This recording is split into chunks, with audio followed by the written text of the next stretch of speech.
So call the meeting of the West Newbury Select Board to order for Monday, May 9th at 7:08 p.m. Let's see. So this meeting is being broadcast on local cable TV and recorded for rebroadcast on local cable channels and on the internet. And the meeting is also accessible by remote participation with instructions that were on the minutes that are online. There's a Memorial Day parade planning well underway. Things seem to be going pretty well.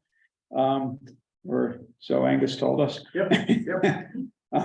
And it's of course Monday, May 29th, Labor Day or Memorial Day at 10:30 a.m.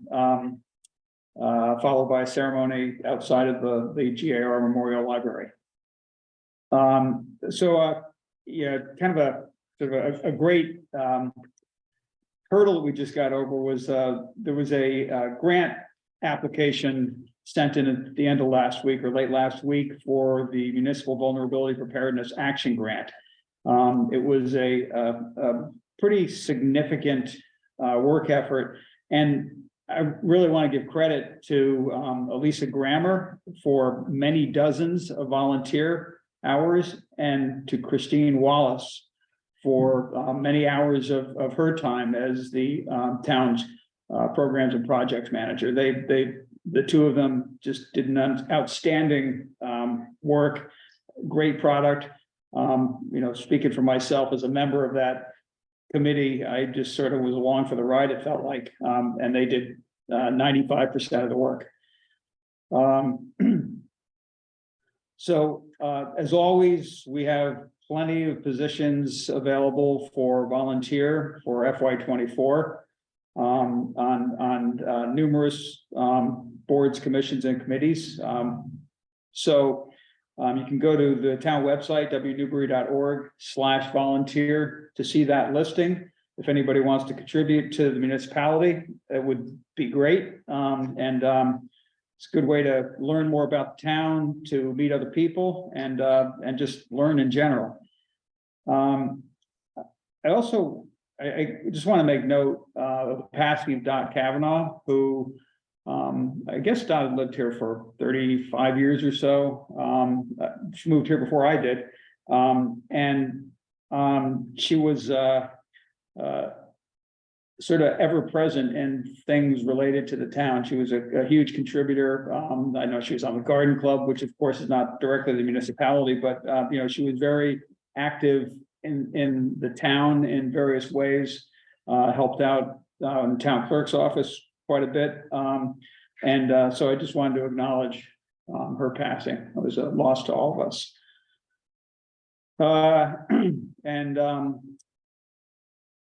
I guess the last thing in the announcements is that anybody can subscribe to the town for town emails for agendas, news, and announcements.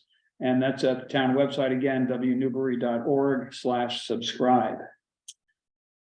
So our first order of regular business is. If I could just sure. very briefly. First of all, I want to echo what you said about Dot. There's a lot of sadness here in the town offices.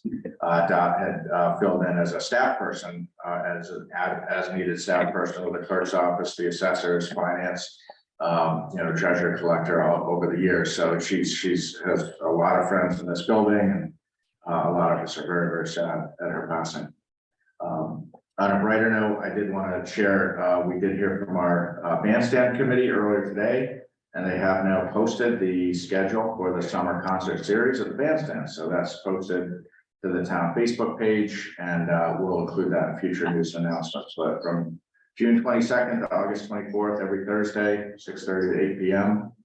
So we just got this today. It wasn't in time for the posted agenda. But that's always a lot of fun. Yeah, those are fun. Those are fun shows. Good. Anything else? Nope. Okay, great. Yeah, so our first order of regular business at the beginning of each new or following each election, when a new member is elected, or sometimes an older member is reelected. In this case, a new member, Chris Weil, was elected, and our first order of business is to reorganize the select board through election of officers. And I guess getting right to it, I would nominate Wendy Reed as chair. Be pleased to second that. Is there any discussion? Yeah, I think Wendy would be great at it. Well, thank you, We're Chris. gonna keep our nose to the stone, Yeah. to the grindstone. Any other discussion? All in favor? We'll abstain. It's a matter of form. This is. Oh, I just want to say that I'm not prepared to chair this meeting now because you've set the agenda, so I think you should carry on. Oh, I mean, isn't that Okay, typically that's- how? I've seen it done both ways. Is what- how- I've seen it done. if- I have no objection. If that is better for you, that's I fine. think that makes sense. I just. I can assumed you- stumble along just as I have in the past, so. Okay. We need a vice chair. Can I nominate Rick? Are you willing to be vice chair again? I think that It's would be pretty, great. it's a pretty easy lift. Oh, I think it's There, good. I guess you gotta pinch it sometimes, but Yeah, all right, second. Was that a nomination, Chris? Yes. All right, I'll second that. so you as chair now, All right, all in favor? Aye. Aye. I'll abstain. And then, and then I will I don't know if I wanna nominate vote Chris. for you. If you want to vote for yourself, why should I? And then I'll nominate Chris as clerk. Second. Any discussion? No, All in favor? Aye. aye. Aye. I think I would continue to monitor the select board email unless that's something you want to take on. I don't think that's technically part of the clerk's duty. No, that's something that, yeah, I wanted to just revisit how. Yeah, I think how it's you want working to do out. that. I think Yeah, I got it is. flow. it is. Yeah, no, you seem to have it pretty well dialed in and you respond more promptly than I probably would, so. Yeah, okay, so I'll continue doing that. So the rest of these, should we wait until the fiscal year? So we're doing it at the same time as the committees? I think we made that. I think Yeah, that makes a yeah, lot of that makes sense. Yeah, Yeah, definitely. Yeah, particularly, yeah, say, I don't, You're Yeah, I talking mean, about isn't the it- committee appointments? yeah, Yeah, exactly, because yeah. you said we would like to see a little Yeah. synopsis of each and. Yeah. Yeah. And things that'd be good. Well, no, she was referring specifically to, Our- there Oh, are four Yeah. positions that board members are on, the capital improvements committee, Yeah, I the, thought, okay. investment Investment policy committee, the, CPA. What else? The building The committee. building committee, right. Are any of those really gonna change? Well, Archie would be on. Archie's not Yeah, But I do want to say, when you talked about the school building committee, the second sentence. Yeah, I think that's a carryover from a prior memo.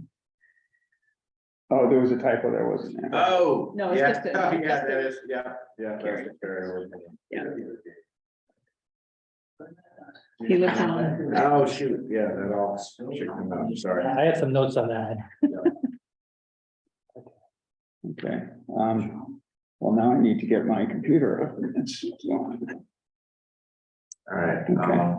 next item on the agenda, we've got a continued discussion of the request for, we have an Eagle Scout. Signature trail maintenance behind Page School, and I believe we have Scout and his family here, so Great. appreciate you coming in. You can maybe just pull that mic over toward yourself. You're probably safe sitting there if you pull it over in the general direction. Great. You guys don't know me, my name is Jack Rowe. I'm a lifestyle from 241 in West Newbury and Merrimack. And I have submitted my proposal for the projects to Michelle, which, that'd be nice. So I'm here just to answer any questions you may have about the project. And Michelle has joined us virtually, so she's on as well. Great. Yeah, I guess, there was some material sent around, late this afternoon, or sometime this afternoon, and it showed, there were 4 photos. They were mostly of down or damaged or well-worn signage. And, what were your thoughts about how, the best way to replace those signs? Well, I feel like instead of taking the signs off the trees and possibly damaging the trees, I feel like it'd be easier to, less consequential to the trees to repaint them with the corresponding colors of the trail, which is green and yellow. So I didn't see the photos, what? That went, actually went around, looks like, yesterday morning. It was, okay, I guess I didn't get to it until today, so, okay. Eagle Scout proposed project. Okay, I guess I didn't see the photos. There was a PDF with four, but I that's out here if you want. Yeah, I can show, I've got them right here, one I can share. Okay. So what, Because I think you had what, SATs on Saturday? Yes. I heard something about How's it go? that. That's why- Yeah, so these are what conservation area? It is the so Riverbend Trail System behind Bay School. there's one, that's on a post. So one of them has a sign on it, with also with a green marker, and that's something, the kind of post you're thinking about, a 4x4 post, something like Yes. that, yeah, okay. And then that one. Yeah. Okay. With a pipe next to it there. Yeah, so yeah, I wonder how long ago those were painted and what the best choice of. I guess you'll figure that out, you'll research that and figure out what the best material to use, the best coating to use on them for the longest life. That's, The ones that are there now, they yeah, look like old decking that was cut up into, okay, just basically squares and they just made a triangle. yeah, I don't know if they're pressure treated, they won't, but that's similar to what we could do that. Yeah. Have a bunch of them and whatever ones need to be replaced, okay. if that's. Yeah, I guess I think you just really want to think about what the material is and, you know, and how to make them the most as durable as possible. We have, this, you know, this obviously is one of the trails where there are signs down in numerous places, and it seems to be a common problem with trail signage. You know, it doesn't last forever. You know, fortunately, we're down here near sea level as opposed to up on top of the mountain where it doesn't last at all. So the work that you're proposing is strictly in Riverbend? Is that Yes, correct? strictly in the Riverbend Trail System. Okay, and you've talked with the conservation agent about wetlands and buffer zones and all Yes. that, yeah. So is that something new that you've learned that you weren't aware of before? I was somewhat aware of it. I mean, I haven't really learned much about it, but yeah, I'd say it's something new. Mhm. And she volunteered to, as part of the proposal, we met with her and we walked through, and then she also said she'd be present during the project to ensure that nothing ends up in the wetlands. Great. So will you be making a report to the Conservation Commission at all? Is that part of what you're thinking? No, No? we were just, She said that she was gonna check with all parties. It was Right, three of them. we Yeah, just I guess had, it was three that she was gonna just check with Yeah, the all open parties. space committee is. Yes, Yeah. and just to make sure that it was okay with everybody, the landowners and conservation. Yeah. So, Michelle, are you available to answer a question? Still muted. No. Hi, can you hear me? So I just wanted to make sure that it sounds like you're gonna talk with the open space committee, because there's ongoing discussion about trail markers and whether we all want the same ones at all properties. So, yeah. Yes. Yeah, so my hope is that, you know, we can get Jack's project underway and that this is a good, maybe medium time solution. I know there's really long going far back conversations just about kind of streamlining the trail markers and getting them the same in all locations, but there's been no decisions made yet. So I think this is a great way to, you know, get those markers up and have those trails be navigable and in good shape until those decisions are made. So I don't think it's, you know, a waste of effort. I think it's a great project, and I'm hoping open space sees it the same way. Just as far as conservation, really quick, this has been on their agenda already. We had it on the same week that this was last on the select board's agenda. The Conservation Commission seems open and, you know, on board with the project, and they were just pending pretty much this meeting and Jack's report that went around the other day or this morning with what he would be doing. Great. Is there a lot of, you know, I rode down through there a week and a half or so ago, you know, just because I knew you were gonna be looking at that, so I did a bike ride down through there. the trails are in remarkably good shape compared to what they were like a few years ago. I guess I've been out there for a while. They, you know, I think that DPW did some work and, you know, graded the, must have brought in a bunch of material to fill in the bad erosion right down below the water tank. You know, you're probably familiar, you know, probably been going down there for a few years. And, Like that whole area, like that. well, actually, just right below the water tank, if you go by the water tank and then drop down the hill and there was about 200 yards. Is that the red The trail? red, yeah, it's the red, Yeah. yeah. Yeah, and that had just a really terrible erosion issue. And looks like that was fixed and they actually rerouted somewhat so that, to control the water flow. Trying to remember what they had Yeah, done. I don't know if they ECTA, put I water think, did bars in. that work. ECTA did that? Okay, Yeah, yeah. So it's yeah, much better. So that'll make your job. It would have been nasty to take on that job by yourself otherwise. I believe there's only a couple trails, I Yeah, guess, that yeah. they were focusing on. Yeah, I think it was the Pentucket Trail and the Myopia. okay, It's not like they're gonna do the entire, okay. No, they just did that red trail. That was a couple of years ago, I Okay. think. Yeah, the drainage was so bad. It was like a channel going. Right. really. Yeah, Right. yeah. Yeah, good. So what is your time frame to finish this work? Well, I hope to finish it sometime in the summer this Mhm. year. Great. Sounds like a great project. Appreciate you taking this on. Thank you. Were there any new, you know, in the photos that were sent, the first one shows, you know, 4x4 posts with an interpretive sign or, you know, trail map on it. Or will there be any more trail map signs put up or? Yes, we have seen a few of those kiosks throughout the trail system. Yeah, and will there be any additions to those or just, I guess that's probably something that open space is taken care of up till now. Yes. Okay, I mean, we're willing to do things, but we were told to start, and then with everything, the ongoing projects, just to pretty much. Yeah. Replace in kind and. Yeah, I Okay. think that's a good idea. That's a good Okay. approach, yeah. In okay. case they decide to change things. Right. Yeah. Because everything's still undecided, so we're What just. when you said in case they try to decide to change things, like, Well, so the long-term goal is to have the same kind of signage at all town properties. okay, So, but that decision is kind of stalled right Yeah, now, like how to do that and where do we start and all of that. So I think addressing the immediate need, which is missing trail markers Yeah. or missing paint, is really Yeah. a great service. Yeah. okay. Great, So do we need to make a motion? yeah, Yes. we do. Okay. And what would the motion be?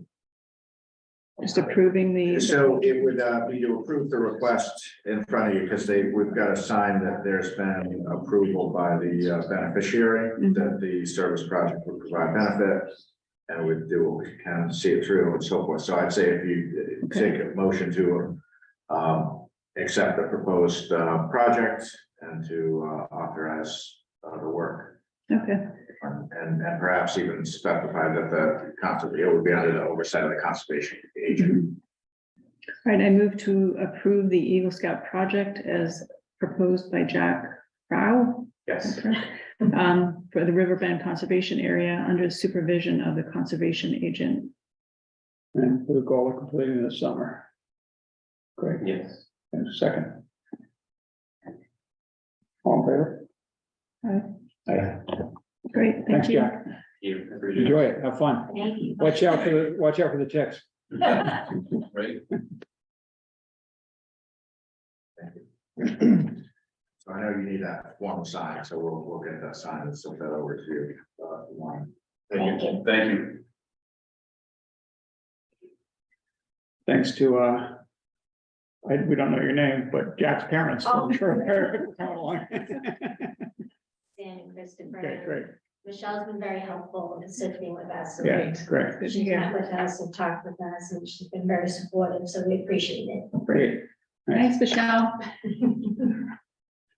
You're welcome. I'm still here. I'm just a little jet lagged, so we're hanging with the video off. Jet lagged. I want to hear that Coming story. back from California. Jeez. Yeah, No. been for a couple of days, well-earned vacation. Nice. Great.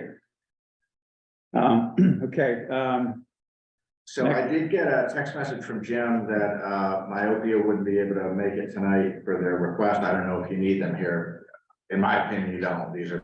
Yeah, I mean, this is pretty routine, Well, I a did have couple times a year. Did you? Question Okay. about the Pipe Stave Hill one, there's no impact on parking for the fields or anything like that. I mean, I know this is during the day, but I didn't see that addressed anywhere. It just says non-applicable, so. Well, Which date, which one are you, The second one, let's see, the May 30th? yeah, the location of the event says Pipe Stave. I mean, the map shows it going across 113 on the Page School side. yeah, but they probably park in the Pipe Stave.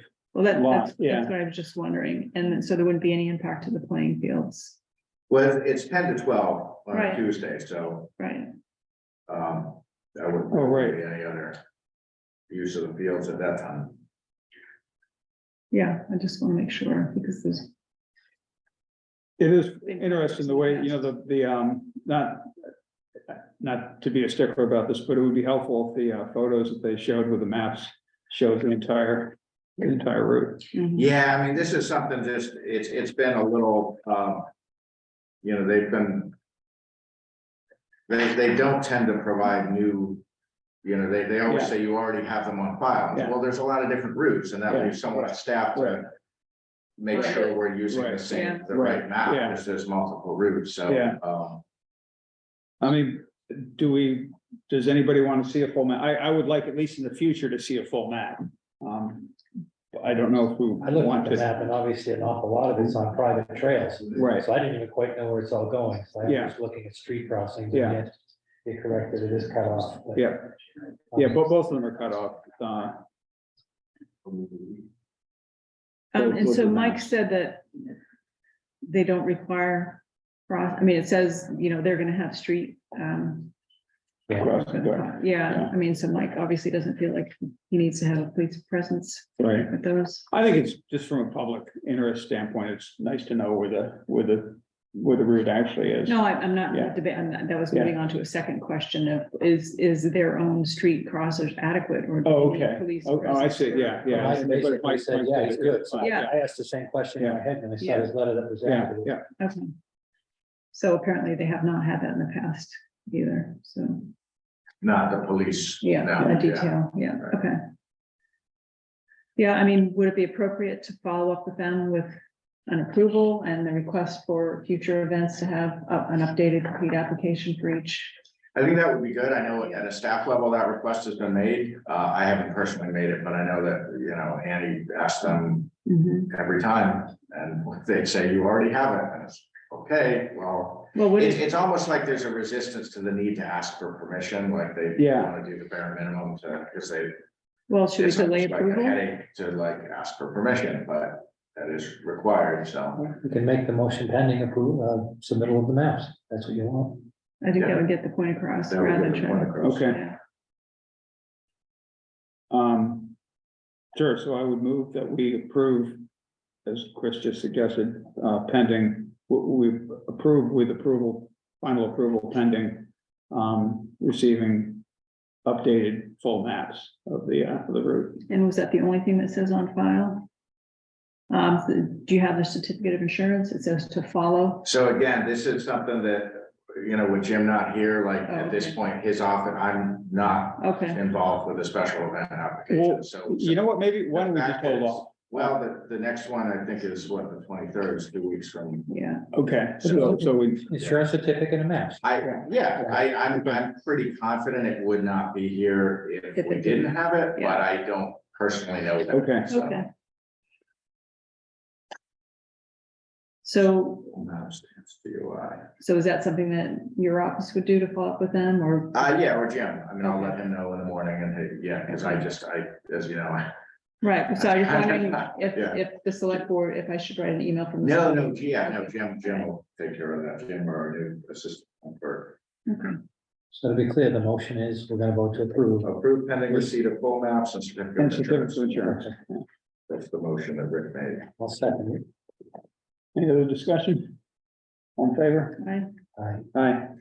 Thank you. Jim also texted me that he had not heard back from the ALS ride sponsors. And that event's still a little ways off. I don't know if you want to take that up based on what you have in front of you, or if you'd like to wait until someone can actually be present. Well, it looks like it's a complete application. It right? does, yeah. Yeah. I didn't Yeah, see anything public else in. safety signed out. Mhm. Can I ask a couple of silly questions then?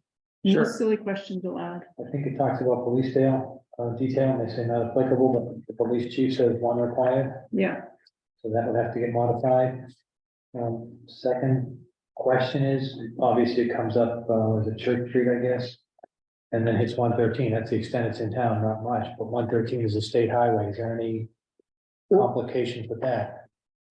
Yeah, I was very confused by what they showed for routing. I couldn't figure out what they were. Comes across the Rocks Village Bridge, up, Church, and then down 113 into Groveland, so it's only in West Newbury for a short time. I don't see it coming across the Rocks Village Bridge. Yeah, probably do. Yeah, page 25. Yeah, the map isn't helpful, but it's a little. Yeah, it does down on the bottom right there. I highlighted it right Isn't here. the red the map? Yeah, They've got to come across there. yeah. Yeah, exactly. The red's the map. So it's this little hook They're back, on the other side of the. that river. little hook back right there, Oh, okay. crosses the river right there. All right, So does 113, because it's a state highway, that's interesting. I don't know. We haven't asked that question. I don't think we've had Do we have right races on 113, have to we? grant approval for something that's not something you have. Yeah, it's not closing the road. No, we're saying it's okay. Do they need state approval? I don't know.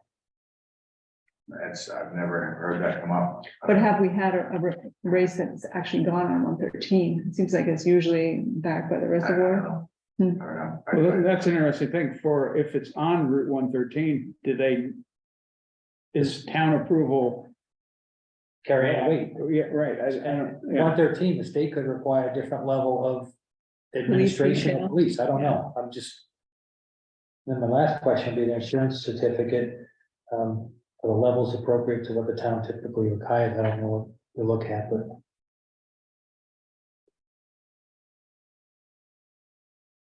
So should we defer this until the next meeting then? Yeah, I think that's a good idea.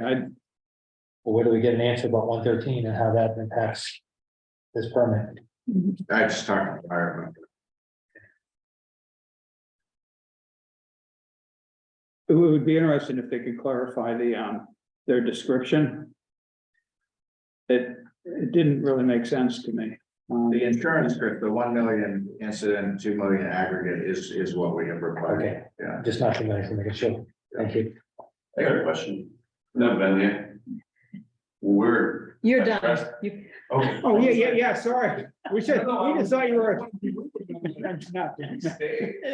really, you can stay out here. Yeah, about 11 o'clock here. You'll get a whole other back to sit for the meeting. He's really struggling with allergies, so we're like, oh. Yeah, no, you can, Free to go. you're good to go anytime Thank you. anytime you're tired of us. Thank you. Yeah. Thank you. By the way, I thought the submittal was really well done and fully completed. Thank you, thank you. Thank you, everyone. Great. See you later. Have a Bye-bye. great night. Yeah, you too. what description are you asking about? Oh, this description here, I just keep riding to Church Street, keep riding to Church Street, turn sharp right into Church Street. Those are three. You come over the bridge, right to church, take the hard right, up the street on the 113. Yeah, okay. Come on, Rick, pretend you're on your bike, you're going. I would just take one turn on the Church Street. That's okay. These are for the bikers who aren't familiar with it. Yeah. I guess the other question is something like that, did it say about signage? Are they putting up any signage?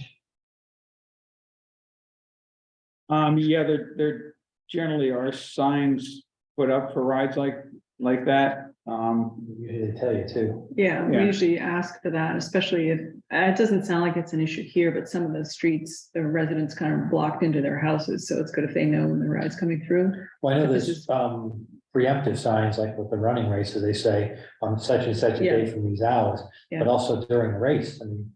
Because when they put signs, usually you want to pin them into the ground. I've seen races where they spray paint the streets, so just be careful. Yeah. Yeah.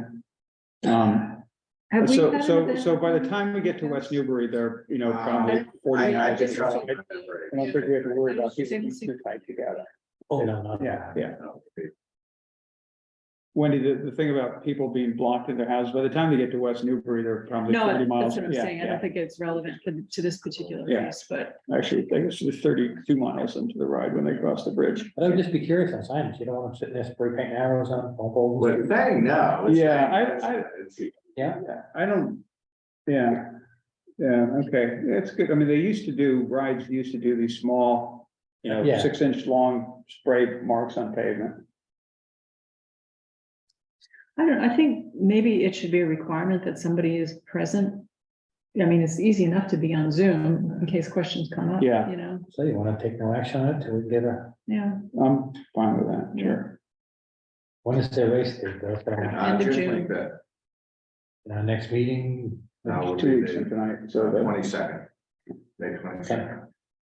fine, That should holding be off enough until we can get a Yeah. representative to address the questions. yeah.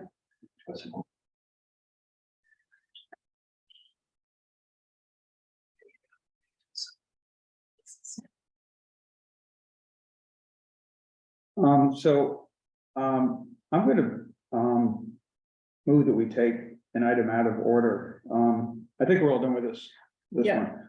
So Mike and Pat, we might as well take care of, your topic instead of making you sit around and listen to us. It's been interesting so far. So, yeah, I move that we take item G out of order. Assume there's no objection to that. So this request for permission to modify the electric power source for existing roof mounted monitoring equipment at the Page School, from C10 Research and Education Foundation. So actually, if you want to sit up here by the mic, then you can, maybe you should describe, I obviously know, Mike, what you're doing because I came on over and visited and saw what you had for hardware and stuff. And Okay, but maybe you could explain for Wendy and Chris's sake.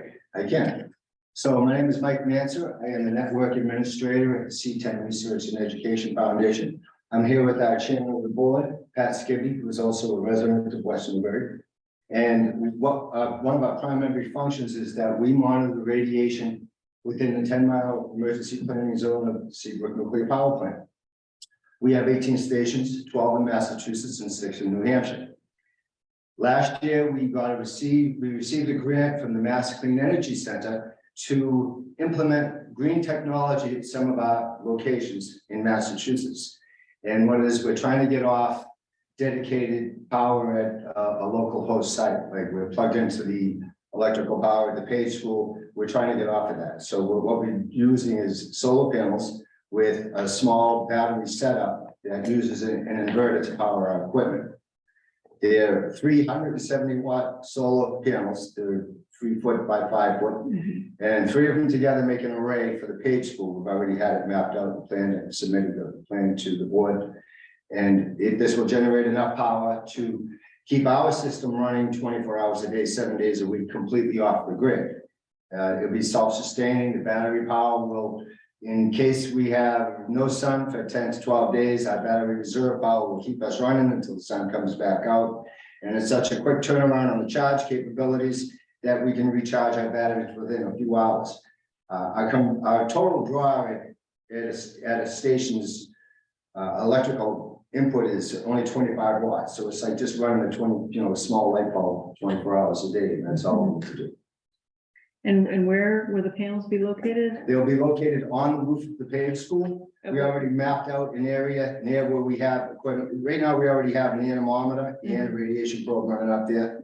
There's a weatherhead that we run our cabling through. So there's a location that we've mapped out that's right there.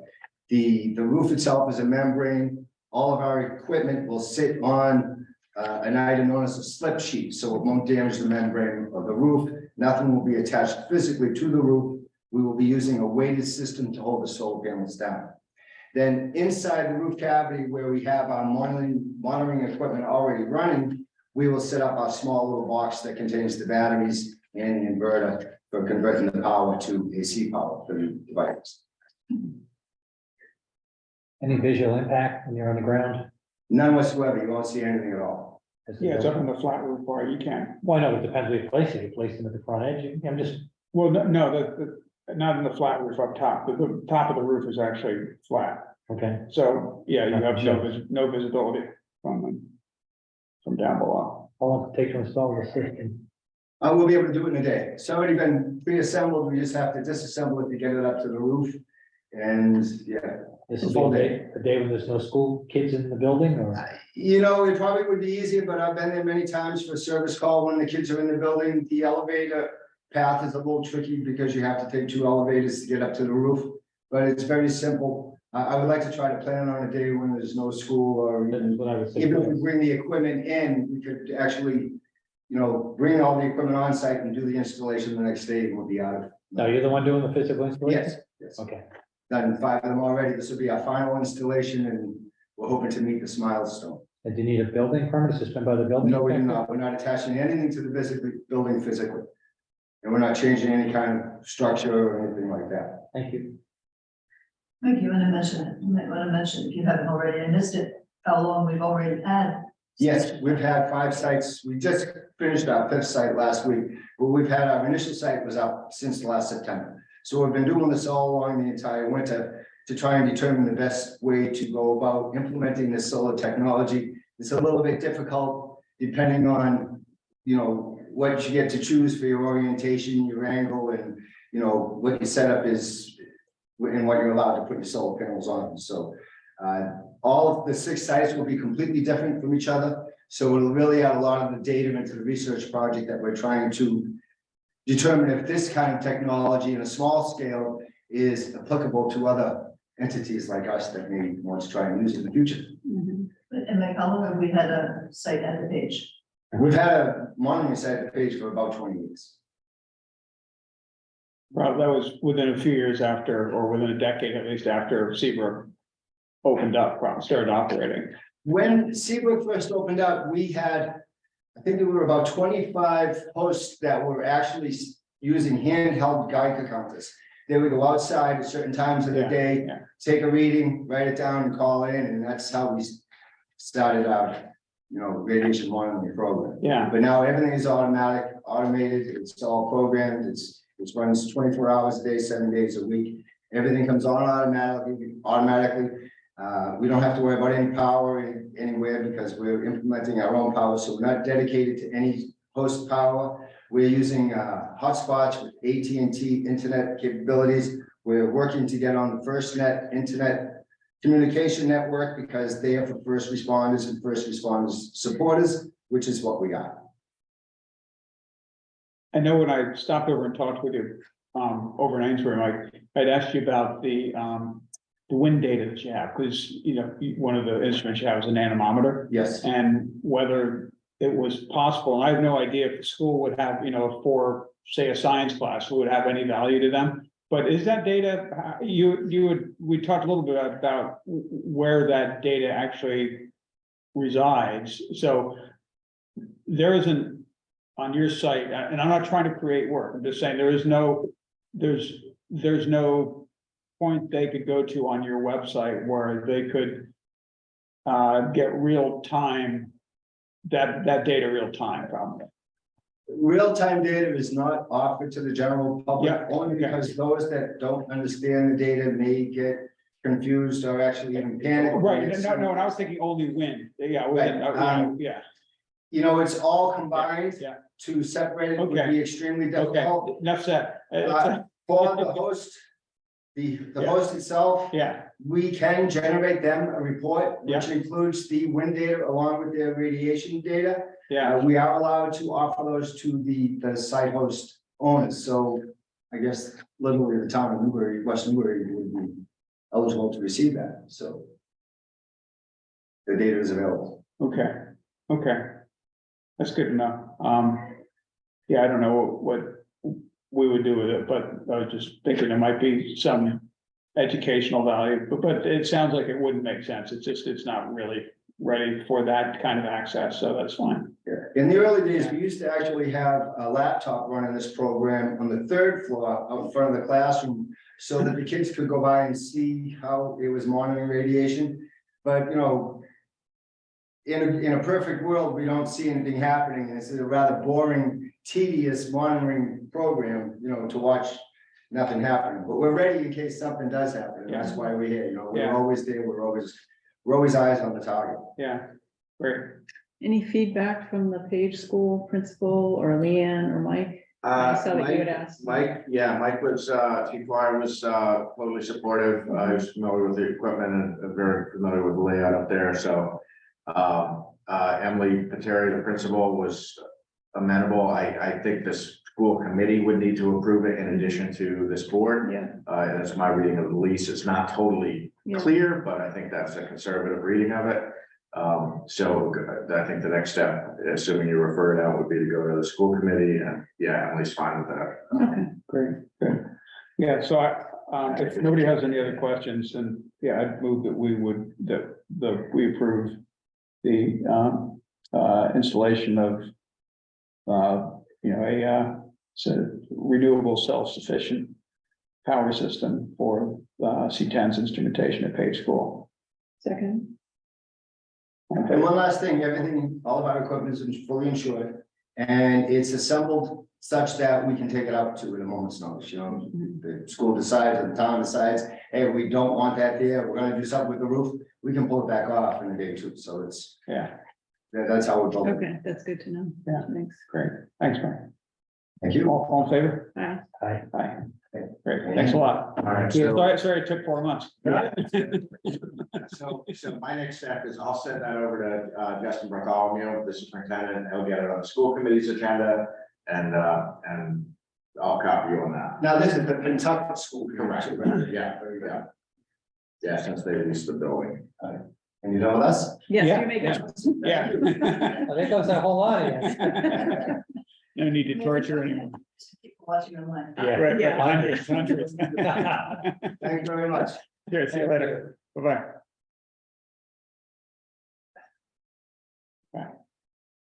Does the fire department have something up there that they're? They do, yeah, they're actually moving, I don't think it's moved yet, but they're gonna be moving all their instrumentation, all their, their emergency communication equipment that, either, I think it still is on the tower, I mean, we funded that. Yes. We've appropriated funds for it, but the instrumentation, or the antennas and the amplifiers and stuff are, well, the antennas are up on that big tower. Yeah. Which is somewhat decrepit at this point, and the electronics is down in the Parks and Rec building. So when they transition that, everything will be the antennas will be on the roof, and the electronics will be somewhere inside of the building. Okay, so this is not gonna conflict with. No, and that's why Mike took a look at it. Mike took Yeah, a look at it. Okay. It's good.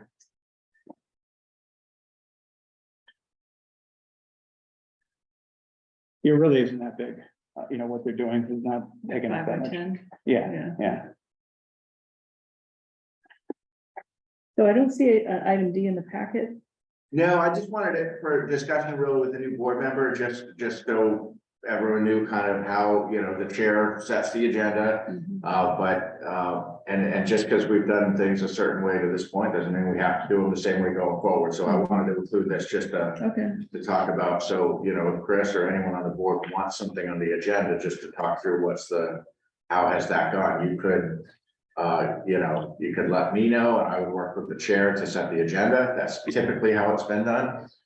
There is no prohibition in the open meeting law to board members corresponding, amongst yourselves as to what you want on the agenda. You can't deliberate, but I don't think there's any problem if a board member emails the chair directly and says, hey, I'd like this on the next agenda.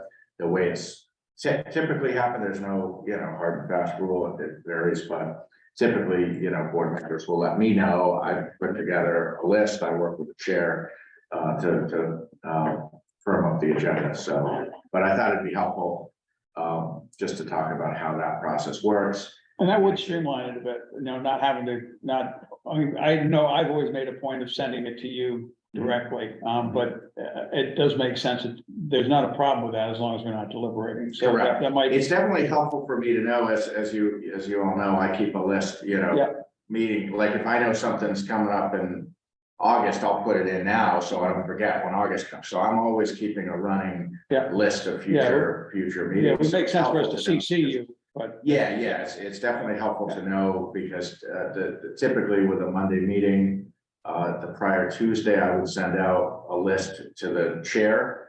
And then typically on, Wednesday, we connect either by, phone or in person. It's different with every chair. I mean, and then typically sometime Wednesday, we'll either, meet or talk by phone and kind of generally finalize it, but we haven't typically posted the agenda until late Thursday.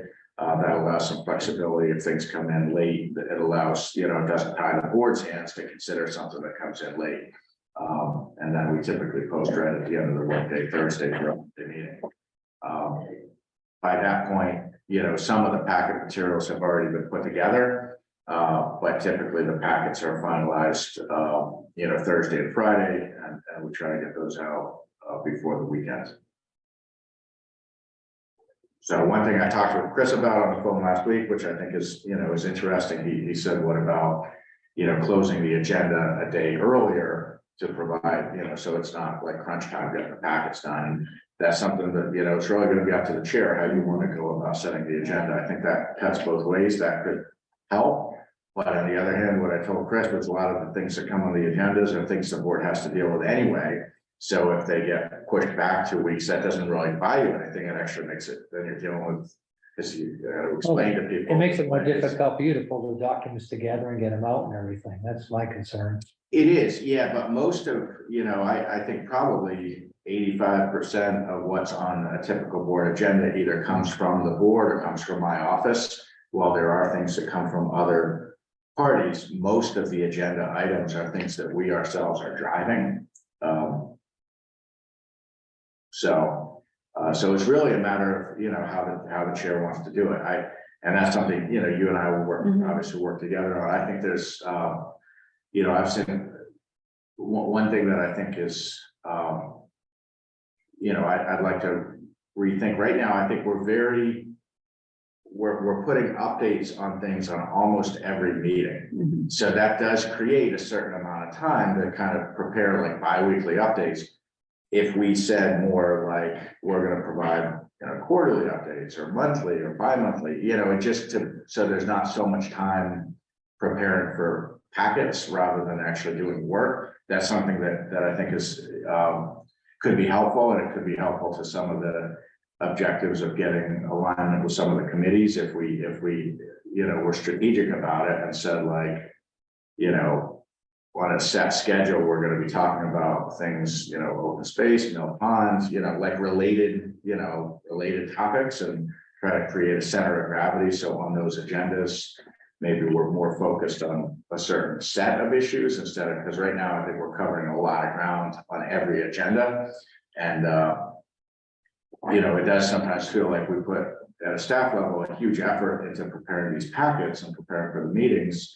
And, we wonder, is anyone actually watching the meetings, or are we doing all this work for an audience of 3? Right. All at the expense of other work we could be doing. So there's a lot that I think with a new chair, there's always an opportunity to revisit how we do things and do we want. So when you're referring to the updates, you're talking about the town manager update part of the agenda, or, because everything else are typically things that we kind of have to deal with.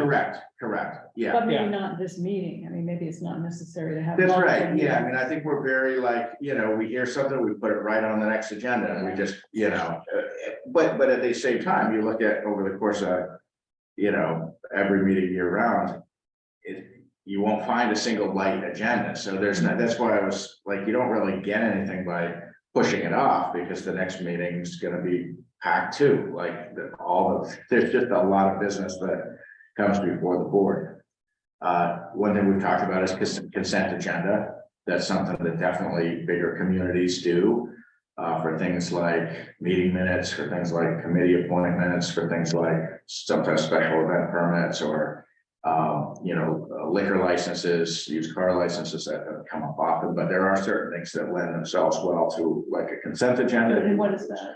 That's where it's a single item that lists as many sub items as it wants, but it's taken up in a single vote. Mhm. So a motion to approve the consent agenda would be a motion to approve everything listed there. And then if any member of the board wanted to pull something out for debate, they could.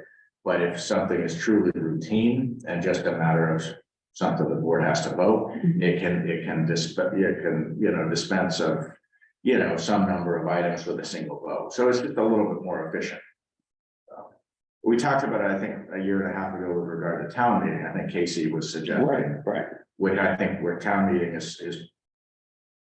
I don't think that's a great idea, but for a regular board meeting, if you look at the city council's agenda at Newbury Port, the first thing is consent agenda. There's a half a page of like 20 different things that they're dispensing with a single vote. So if you had a question on one, like tonight, the event permit, if you have a question, you would pull the whole thing out anyway, or? You pull that single item out. Yeah, it's nothing we could institute right away because the culture of the board is you're very hands-on with a lot of things. And so, I think in order for things like special event permits to become consent agenda type items, you're gonna need to know that at the staff level, everything you want done is done.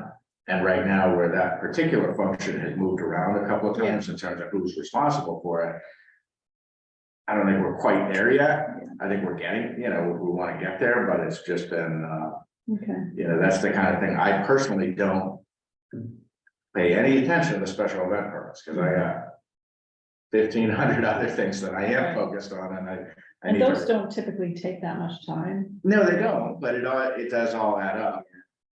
And one thing I was wondering, a lot of the town manager updates, those come last, and by 10:30 or 11, like we're beat. And Yeah. I don't know if putting those up front and having just 15 minutes or set amount of time would make sense. What you guys think?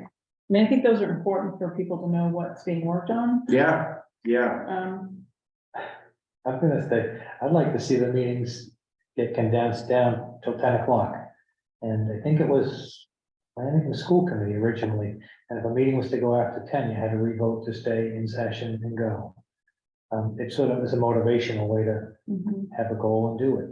And not that, want to put the town manager date at the end, but you put something at the end that's not necessarily time sensitive, so that if you didn't get to it, you could, as Angus says, you're always gonna get to it, but Right. just So to we try and just keep the roll to the meeting. next. If you said that with 15 minutes left, let's go till 10:15, that's something we can do, but unfortunately, one school committee is going to midnight, we even had one that carried over into the next day. Yeah, we've done. Yeah, that's insane. That was. You won't see me that was as tomorrow. accept- Yeah. I will guarantee that, 12:01, I'll be gone. Yeah. Hopefully by 10 is what I would like to see as a goal, if we can all find a way to do that somehow. Yeah, I guess to me, everything here are things that we have to deal with one way or another, and.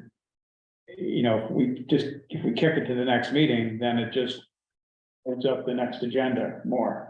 Well, but like that one event permit thing, we should have said, hey, we don't have these answers, there's no rep, kick it out, done, end of discussion, we could have saved, 5 minutes, 10 minutes here and there, if you do it on each. One that's appropriate, like the Boy Scout thing, his submittal was perfect, it was. Yeah. All his information was there, it was a really nice job, but that made it easy. I think for the updates, I think, one thing that, we could work toward, and I told Chris, it's gonna take 3 or 4 meetings before there's any real change. Well, yeah, the updates particularly would not normally be this many. Correct, Right. but if you look, a lot of these are recurring things, and going forward, they will be. So Yeah. I think one thing, just a kind of commentary I offered to Chris last week was, I think that we're trying to do a lot with these agendas. Mhm. We're trying to get the board's business done, but we're also trying to use them to get the word out. Right. I don't think it's effective at getting the word out, because I don't think people are paying attention by that time of night. And I think we're all kind of burnt out, like we're not, even if I give you an update, it's not what. So what I was just kind of thinking out loud when he and I talked last week, is there some way where, if the board's meeting every other week, maybe in the off week, maybe I get to where I'm doing a bi-weekly, more of a public update on all these, whether Yeah. through the web or social media. And then that update gets into your packet, and if there's anything you want to talk about, you agenda it, but otherwise it's just a written update, and that way kind of you're fully briefed. But really, unless you're taking votes on all of these things, it's really more FYI. Mhm. And so it's just, I just kind of observed, after, been doing this here in West Newbury a lot of years, I think that we're trying to use these meetings to keep people up, but I don't think they're paying attention. Mhm. So I kind of observed to Chris, if I could take the same time that I put toward these meetings and do more on like sending things around to 1,000 people on our email list, that would be a really good use of time. Yeah. But right now, we don't have more time than we, Your you updated know. email letter that you are purporting would be a good idea. That also updates us, and we're doing a lot of this, so it's one shot, and it'll entertain the whole crowd we have here too. Yeah, and one thing I've talked with staff about going back a couple of years, and now that we've, got, better staffing levels as of the last month or so, and really as of like 2 weeks ago with the new assistant town clerk. One of the things I would really like to do, and I've just never been able to do because we haven't had the time and the bandwidth. But for each of these, we started to do it, each of these items that are kind of higher profile projects. Right now, for someone to track that, they'd find like bits and pieces in meeting packets covering years, and they'd have to do their own sleuthing. And, we started on the town website to do these kind of project pages. But we really haven't built it out. Actually, I don't even, I don't want to, well, anyhow, yes, but yeah, town projects, here it is. So, where for these handful of things, we want to do more where we're having like a place people can go to on the website to learn, and that we would keep that current. The problem is, it takes a certain amount of staff time to build this out. It takes a certain amount of staff time to keep this current. Up to this point, we have not been able to do that. But if we could get to where we're doing that, and these pages are reliable for the dozen or so kind of high profile, high public interest projects, it's like, because we're putting a lot of effort into the packets, that if we put the same thing toward keeping the website updated, but it's hard to do both. That's the thing. It's like we're just stretched very thin, and you take a project like the Middle Street Bridge, I was briefing the town planner on that late today because she offered to help us with the MassWorks grant. I was like, great, that's great, we need the help.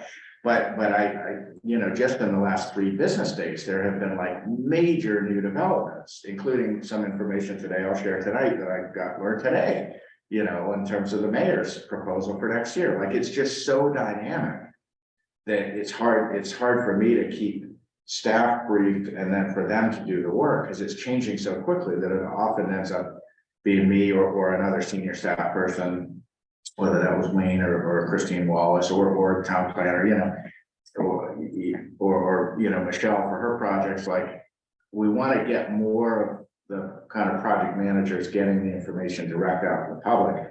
It's just been hard to do that while kind of keeping up with, 40 plus select board meetings a year is an enormous amount of time that goes into these meeting packets. And I do question, are we getting a return on that in terms of the public really understanding what we're doing? And I think we could do it a little bit differently.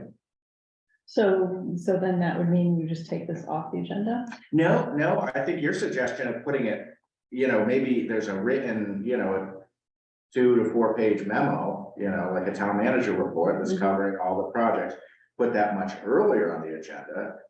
And if it's nothing to talk about, you just know, yeah, we've got a report, it's on it. But if it's something you want to talk about. Kind of like the town planner report that you've been including. Correct, Yeah. exactly. Yeah, and I think it should be earlier on the agenda, because I think, part of why the reporter covers things, like by the time we're getting to the interesting stuff, it's 3.5 hours into the meeting. Right. I shouldn't say that, it's all interesting, but Yeah, no, I think that's a good idea. So that would come directly after, we try to do the project or the permit approvals first thing. Yeah, I would think that anything where other people have to be present, we should try to, out of respect for them, let them get on with their other business. But yeah, definitely earlier on would make sense.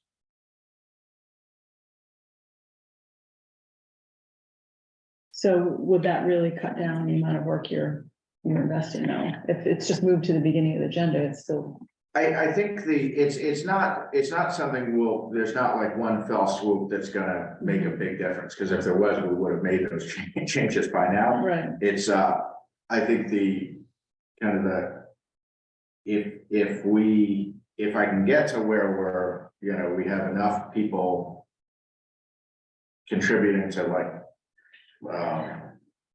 I'd like to have, kind of a standing list of priority projects that we're providing updates on regularly. And right now, we have new projects added every day or two, not from this board, but just from the community or from needs that come up.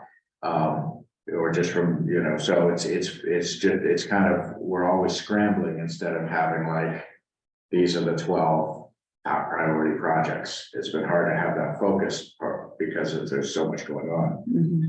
So I think if we can invest in something like the website and keeping that current, and then, that's just, maybe we just send a link, or maybe we, print out the PDF. I don't know. Because I feel like the updates we're providing the board, if you just take as a premise, there's finite resources, finite time. If we could somehow redivert some of that time toward public updates, which you are also seeing. Right. It's just a better return on investment. Yeah, We I all agree. want to get the word out, and I think we're trying very hard, but I don't think it's working that well. I think the average, awareness of some of what we're doing is probably quite low. And I could point to, 24 memos over the last 2 years, but like, no one's browsing or no one's pulling out the packets, and Right. I'd love it if they did. I wish they would, but they're not. So we have to kind of spoon feed people more if we want them to know that, what's going on in some of these things. Well, I think a town manager update could be really valuable, I mean, for the public, just like a newsletter or something like that. Yeah. And then literally, if that came in as a lump agenda item, Just to stay on we the read through it agenda. ahead of time, and Yeah. say, I've got one question, instead of, you can update yourself by reading it, but if you got a question on, town hall painting, you can ask that in the meeting. Yeah. I think that'll really expedite that component. Mhm. I just didn't want to make more work for you. Yeah, it's a fine, it's a balance, but for instance, I mean, take Middle Street Bridge, where there's so much documentation. Right now, most of it's in packets.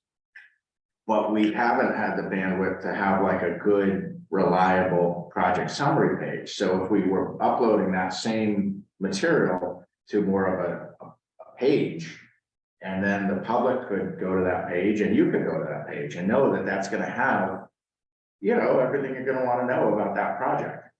Just to kind of get a recurring return on that investment of time, because that's now a resource that people can consult. I've talked to staff, could we do something with even like a blog feature on the town website? It has the capability.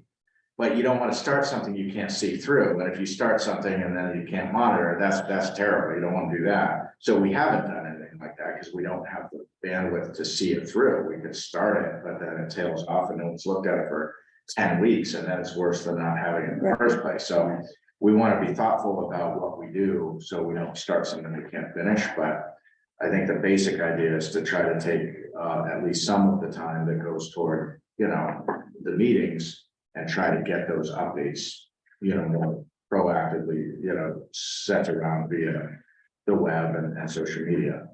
Or even press releases, those kind of, which, we only do those very, very occasionally.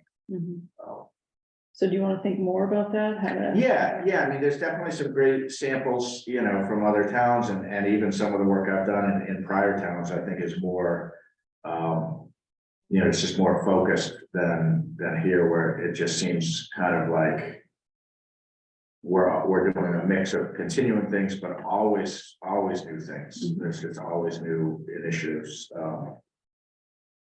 So it's hard to reinforce the priorities with support staff. If I myself am pulled in 100 directions, it's hard for me to kind of help staff, stay on track with what the highest priorities are. We constantly are knocked off our game by the latest crisis. Mhm. So what did you mean by communications here? Really, the email, who's gonna manage how the select board email account is handled, which I think has been great. I would say if I don't know how it's been because I don't, but if there's correspondence in or out that the full board might be aware of, there ought to be a way to share that Mhm. that doesn't invite deliberation, but just shares it with the understanding that it's not intended for. Yeah, the other two I mean, boards. if we get something from, I mean, generally speaking, if I get something from the select board email, I don't respond. It's a one-way street. Right, And, I think that's legit and, Yeah, Yeah. I mean, typically you're copied on everything the select board email, is, Right, and you right. typically forward it.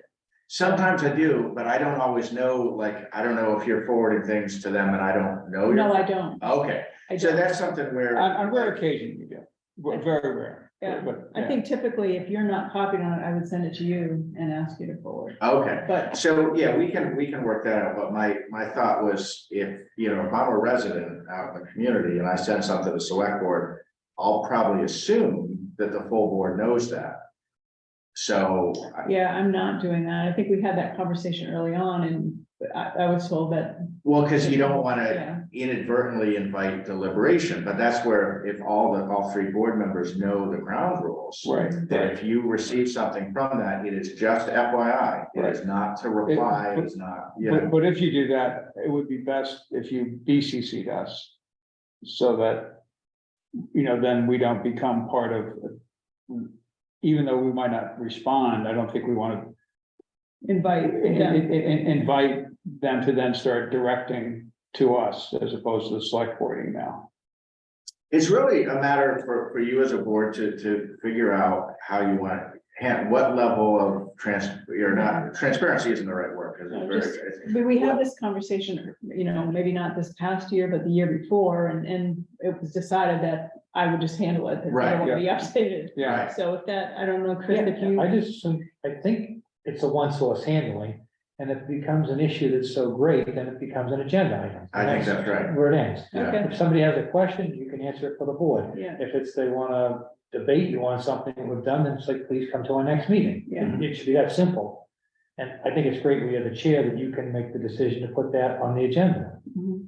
So, Okay. I think that's Did you great. that'll work? Yeah, I think that's great. Okay. Yeah, I think the way it's worked to this point has been great. I just, like I said, with new board, it's just good to Yeah, reaffirm. there have been times where you copied us, when it was Archie May, and I can't think of what topic. It's been but there- pretty infrequent. I Yeah, mean, yeah, we get yeah, a no, lot of no. traffic. Right, yeah, no, it's been quite infrequent, but when you've done it, it's been valuable. Mhm. So I guess, I don't want to just throw that out and not have that as a potential option. Yeah. When all I know is that I would not respond to you, to that address so that we wouldn't deliberate. And I wouldn't respond if you send something and then whoever sent it to you then starts a dialogue with us, because that would start a whole nother conversation. It's gotta be one source in and one source out. Right. Yeah, we would just forward it to you if I was gonna. share. Oh, okay, that Yeah. works. All right, I think I got the direction on All that. right. And then the other thing I put in network access, I meet with Chris tomorrow, he'll be set up with the laptop, Archie dropped it off last week. So he'll be all set up, and one thing that I think could be helpful, we're gonna do this with Chris one-on-one tomorrow, but I think with any one of you one-on-one, or even have a little in-service, but to help make sure you all are aware of, and I think you are fully aware of the network server, what you can find and where. But I think the more you all have access, know what you have access to is great. Because I think we could, it's just, it's a great way to. Like I'm thinking about with Chris being new, and so all these issues and all this backup, and he's getting a packet with 120 pages or whatever. If I don't. If I were you, I might think, well, geez, I want 3-ring binders and I want like a binder for this, a binder for this, and a binder for that.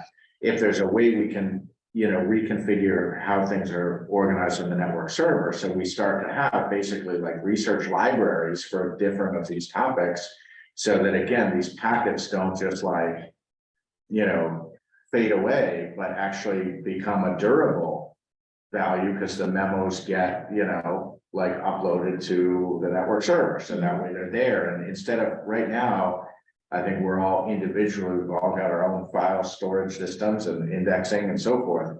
If there's a way we can do that collectively, that might save all of us some time. And now that I have, Rebecca as an assistant, I actually have some more support to actually take some of these ideas and try to actually make them happen. Which I think could be helpful to all of us, to get some, durable value, because like, some of what Chris asked for, earlier tonight in executive session, I have all of that, but I gotta find it and send it, and I can do that, but it's like, right now, we're not getting a cumulative benefit from all this work. It's like. Yeah, sometimes I remember we discussed something and it takes me 30 minutes to go through all the old meeting, Right. Right. packets to try to find Okay. it. Yeah. So the session with Jake tomorrow, is there a way to record that or? It's not gonna be that level. I mean, it's really just, and we'll meet for an hour. Yeah. It's, but I could work with Jake to do, and with Rebecca to do some, because I'm at the same time at the staff level, we're setting up some new systems to reorganize the network server for some of the staff sharing to try, because right now it's 90% of what's on there is kind of digital detritus that might be 10 years old, and it distracts from what's important. What's important is really important, but there's so much stuff that's just accumulated over the course of 15 years, and no one's ever had the bandwidth to organize it. We're trying to actually impose some order on that. So I think if we can do the same thing at the board level, we could do like a little session and really more collaborative. Like, Yeah. how can we make this network server work for all of us? In a way that we get a cumulative benefit from all these memos and all this content that's created. It pains me to, sometimes I'll find myself writing a memo and I'm like, geez, I think I wrote a memo like 3 or 4 months ago, but it's quicker to just write a memo than to search through my own records of like, and the one time I did, you see the mistake, which never got faced my memos, but this one I did pull up an old memo and sure enough. I wasn't even gonna bring it up and Chris. Yeah, but that's like very rare. I don't really do that. And the one time I did, because I was like, oh, I do one of these every election. I write a memo about reorganization. So I dusted off on all of them. I didn't do my own work. And there you go. So, I still cannot print from my laptop. Okay. I think you're the same. I don't know. You if know these what? laptops are aging out or, Yeah, it could be. I haven't even tried for a while. yeah, I've been through a couple sessions with Jake and he can't resolve it. And Okay. I'm pretty sure Archie was having issues with his computer. So just Oh, good. telling you, I I like don't paper, know. don't worry. yeah. All right. So I will, I'll talk to Jake. We can talk to him about when they're scheduled for replacement and whether they're nearing the end of their useful life.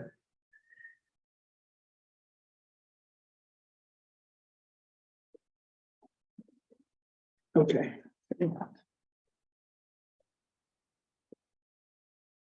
So the highlights on item E, this is vacancies or ones that are up for reappointment. These are all up for reappointment and the highlights are just the vacancies. Okay. And yeah, so without getting into specifics, this was on the agenda just to hear from the board. How do you envision the reappointment process going? And then we can get some dates of the calendar and send around some dates to everyone. Well, there was discussion about, do we want to give more instruction or direction to committees? And there's a lot of sense in that. I guess the question is, how much bandwidth do we have to figure out the degree of detail that we need to get into for that? Isn't there a document where you have, if there's a charge for the committee? Yep. I mean, could we work from that? Yeah. I mean, It sees like that. A lot of would be committees framework. don't have a formal charge, as you Yeah, know. yeah. And some of them do, but it's actually in the bylaw, like the finance committee, that's defined by bylaw. There's others, capital improvements committee defined by bylaw. So some are in bylaws, some are charges, some are by statute, you know? Not so much the ones you appoint, but you know, Board of Health, Planning Board, Concom, they're defined by statute who they are and what their authorities are.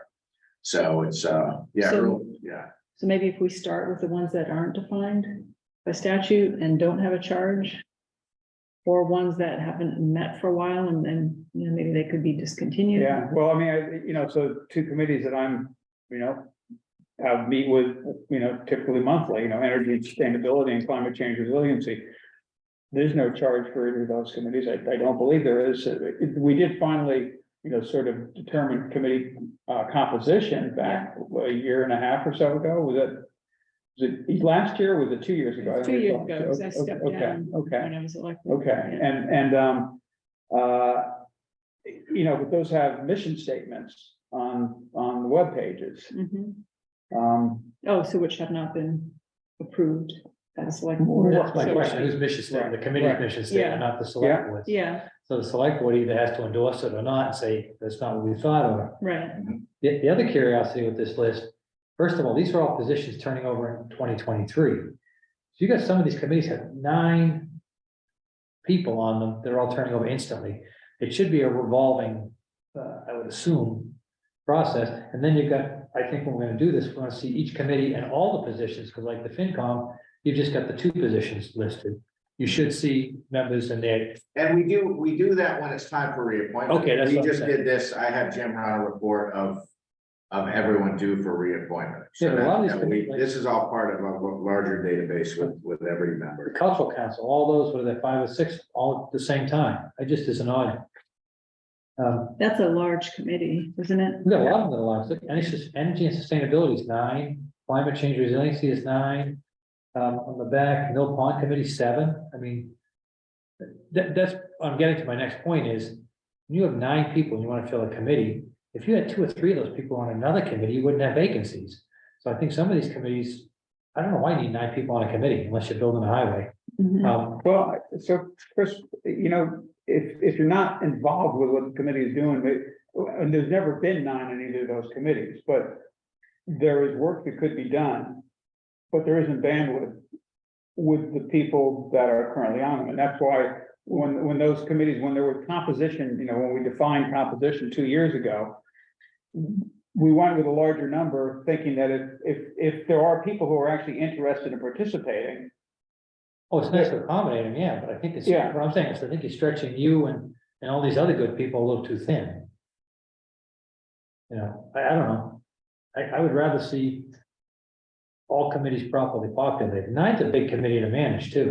And I don't know if either of those committees will ever get to the fact that they're both at 6 right now is remarkable, and it's really good. That is, yeah. Because there are people who are participating and contributing. Oddly, of course, there's a core of 4 that are in both committees. But to have these large committees have 3 or 4 vacancies. Yeah. like, what's the point of having so many members, if they're not filled? I mean, if you're in the working process, like we're in the comprehensive plan committee, and needed people to work, Yeah, it was good to have a large committee. But if it's just a standing committee that does, certain same things, like finance committee is 6, and we even discussed if that was a I don't danger. understand that. Why would you have an even number of people? Well, that's why we discussed it. It wasn't, I thought that there were 7, are there 6? It's 6 in the bylaw. that, it's a dangerous Yeah, number. yeah, We that did is run up right. against it at one Yeah, point. The vote was like 2 to 3 to 1. It's like, well, how does that, Yeah, so.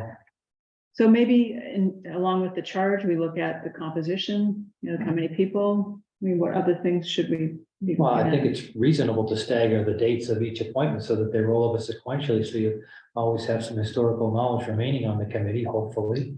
Well, it depends what the length of appointment is. Some of them are annual, Yeah, Oh, okay. and some are 3 years. I mean, that's another thing we should look I at. thought most committees were generally 3-year appointments. A lot of them are 1 year. I think for the statutory committees, I think for the statutory committees, They tend to be they longer. tend to be longer, Yeah. but for, For an appointed, yeah. that's again, if we're gonna address it as an entity, I think we ought to look at that. Mhm. One-year appointment, I'm not even sure I'd want to get on the committee unless it had a, the page school study to get here, boom. But energy sustainability, I'm pretty sure that's gonna be around for a long time in this town. And so I think to have I'd want to know that I'm seated on that committee for 3 years if I'm investing to really get some progress, wouldn't you? The people who are on it, I think, are not, Yeah, they're in there for the long term. yeah, we're right, but at the same time, people may want flexibility, and if you say, well, you gotta be on for a 3-year term, obviously, anybody can resign at any point in time if they want to, but, Okay, I don't know, you know what, I mean, we could, so, So we need to figure out how we can't Right. tackle all these committees before right, reappointment. right, yeah, So right. should we establish a priority list maybe of, do half this year and half next year, or I mean, does it have to be done concurrent with reappointment? No, I no, mean, if we start the process yeah. and identify ones that seem like they need the most work. Yeah, I mean, I think, Wendy, what you said a minute ago is good. I did start working back in 2018 on a spreadsheet of all the committees. Do they have a charge? Where was it established? How long has it been there? I got that to a certain point, but that's still always been a working document. Yeah. So I think working with, the town clerk's office and our new assistant town clerk, who's a very diligent researcher. I think, I can set him to work with Jim. I think over the next, week and a half, they can take that draft and really polish it. So you have a good starting point of what's the composition, what are the charge, all of that. And then you can decide which of those kind of leave well enough alone, or which of those, you might see a reason to rethink either the composition or the term of appointment. So is that Or- reasonable to do it for the next meeting? Yeah, I mean, I don't think No. we're having the appointment, right? No, yeah, but to we have continue the the discussion. spreadsheet. Yeah. If we have the just need to- spreadsheet, we could identify ones that we're interested in looking at and Yeah. then maybe going forward. I think that's good. Yeah, I'll put that on for the next one. And another thing on appointments, I think we have to find a way to encourage more people to volunteer. Mhm. Whether it's an email blast or the signboard out front, or somebody here can post on the 2 Facebook pages or something, because even town meeting was kind of odd. They were there, but they weren't there, they say vote to hold $18 million budget, no questions. Everybody's just kind of riding the crest of this wave, but there's work to be done.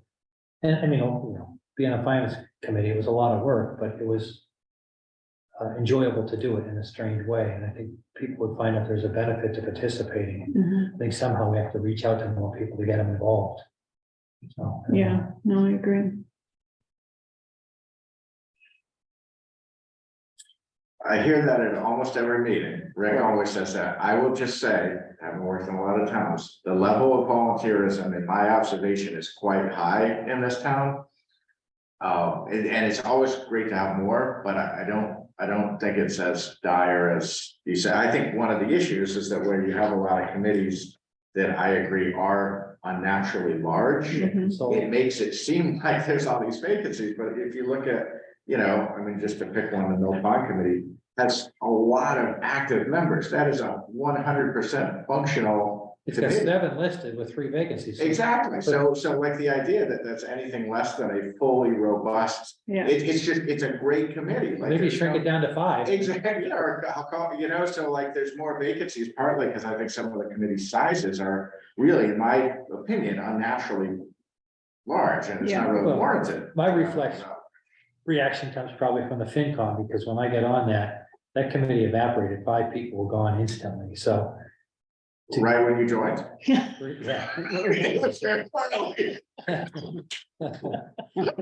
No, they were already We leaving. weren't suggesting They you were, should take it first. they were already leaving when I got appointed. That was a little bit of a surprise that nobody gave me the heads up on Yeah, that. I thought you did that. No, thank you, no.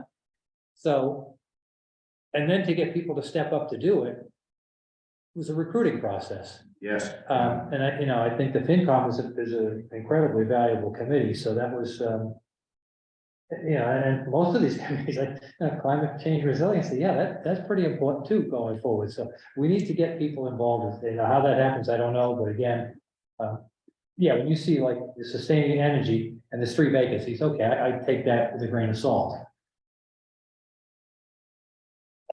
One thing we're working on, it's kind of one of these things in the background, and I don't have any idea when it's gonna come to fruition, but we've got multiple departments who've been working for, a couple of months on. We'd like to put together kind of like a welcome packet that would be sent to new residents, but also is something that could be sent around to every household in town once we have something that's really good. But to take, if you look at like the production value of the COA newsletter, letters are excellent. They're so readable, they're well formatted, they're clear. Similar assessing did the one a year or so ago on the tax abatement programs where they really put in a lot of effort to do that. What we'd like to do is something that touches on a whole host of town services from, trash to dog licenses to everything. Try to have input from a lot of different departments to have like a little flyer that would include, committee appointments and opportunities to get involved. It could then be mailed around every year or every 2 years. So, Jim and Rebecca were working on that, but then we both had on the ship. It's not like a specific, it's just something we're kind of aspiring toward. We don't have like a specific plan to produce it. It's just we're chipping away as time allows. But I personally am a big fan of like every now and then mailing something instead of just relying too much on email because people tune out and they don't subscribe. I did think of that when you were talking about your update letter. Yeah. It's worth mail, I mean, like you say, the COA letter, when you get that, I get mad that they actually sent it to me because I don't feel like I'm old enough to get one of them, but I did read it. I know.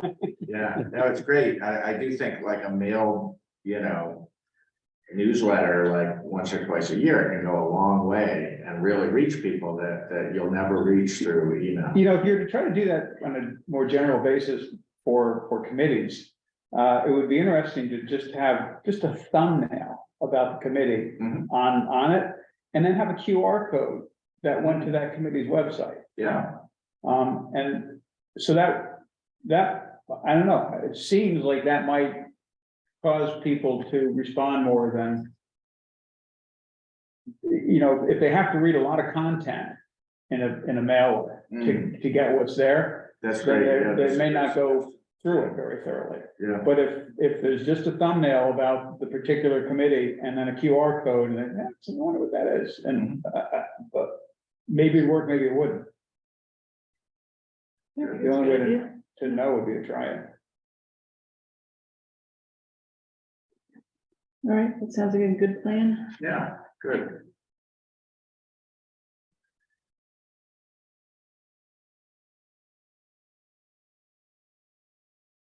Page school study.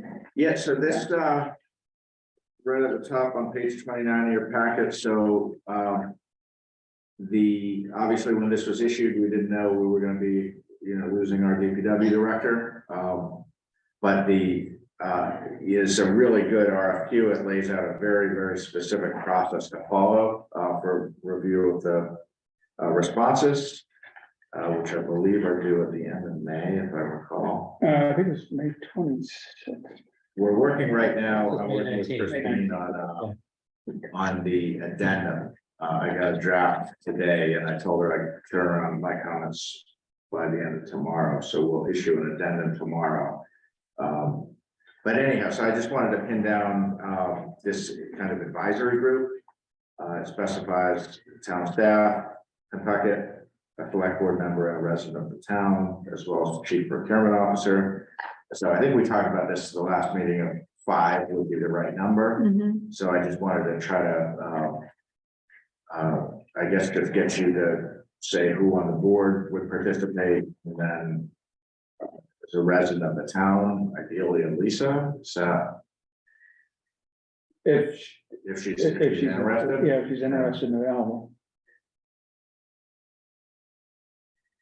Was it Nathan Kelly on the original? He was, but he didn't come to any of the meetings, and he did respond to some of my emails, and he was interested. He appreciated being included, but, and he got all of the mail materials, but he didn't come to anything, so. Okay. I know he's been very busy. He's one of those guys who took off on a thing called and left me hanging.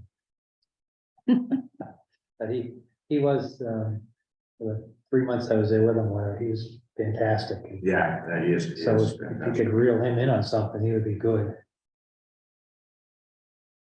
So are you interested in continuing on this, or do you need a break? I can continue on it unless Chris is interested in jumping in.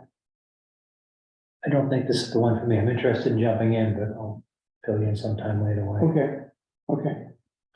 Yeah, this just will be the one for me. If you want to do it, if you said absolutely not, I would do it. No, that's fine. If you've already You started. have a history with it, so. that Yeah, you see yeah, the no, best- and yeah, I recognize that. I only suggested Chris because I don't know what you're looking for, you know, to take on. And, you know, you have history in, you know, construction related type stuff. So, but I probably have a little bit of that too. So, you know, If you're already on it. yeah, that's fine. So I'll stick with it. Can I ask how many people showed up at the sidewalk? There's 4 or 5 vendors. I'd be testing my memory. I want to say it was 5. Yeah, probably 5. But Okay. yeah, so in that. So yeah, reasonable response. Yeah, not a huge number, but I think they seem Pretty to. good. I think there was some, I think there were over 20 firms that requested the RFQ, so we did hope for more. But, you know, I think it was a definitely a respectable turnout. Are they precluded from bidding on the project if they didn't show? Yes. So you had a sign-in sheet? Yeah. Okay. In terms of town staff, obviously Christine Wallace will be closely involved as a project manager, but I do wonder if we might want to have the building inspector on the selection where. you That know, seems like a good idea. That's a great idea. Yeah. He's been pretty involved to this point, and Yeah. including, you know, preparing the scope and all of that. We did not include him in the site visit, but yeah, I think he'd be great to have. He's gonna need to have a good working relationship with the consultant. And then the resident, who I can ask Elisa if she's interested, and if she's not. Do we want to have a backup in case she's not, or Sure, yeah. we don't have to wait 2 weeks? Yep. Any thoughts?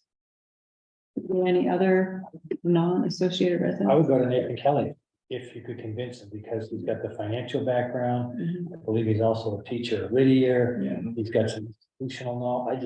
And again, I Yeah. thought very highly of him as a Mhm. thoughtful person. Yeah, maybe because this is a short-term assignment. Yeah, it's really a very short-term Yeah. thing, yeah. Because once we get someone under contract, that's gonna be a much more, you all, you know, everyone who wants to be involved can be involved with that.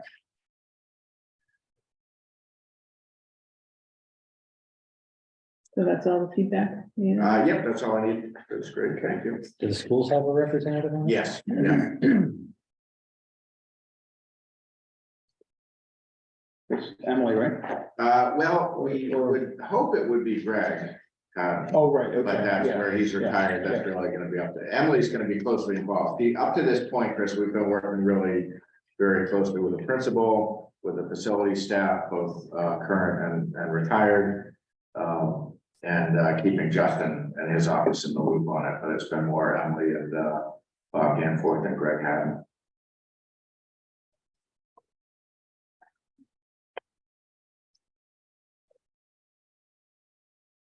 You already took up item G, so we're on to item H. Appointment of temporary chief procurement officer.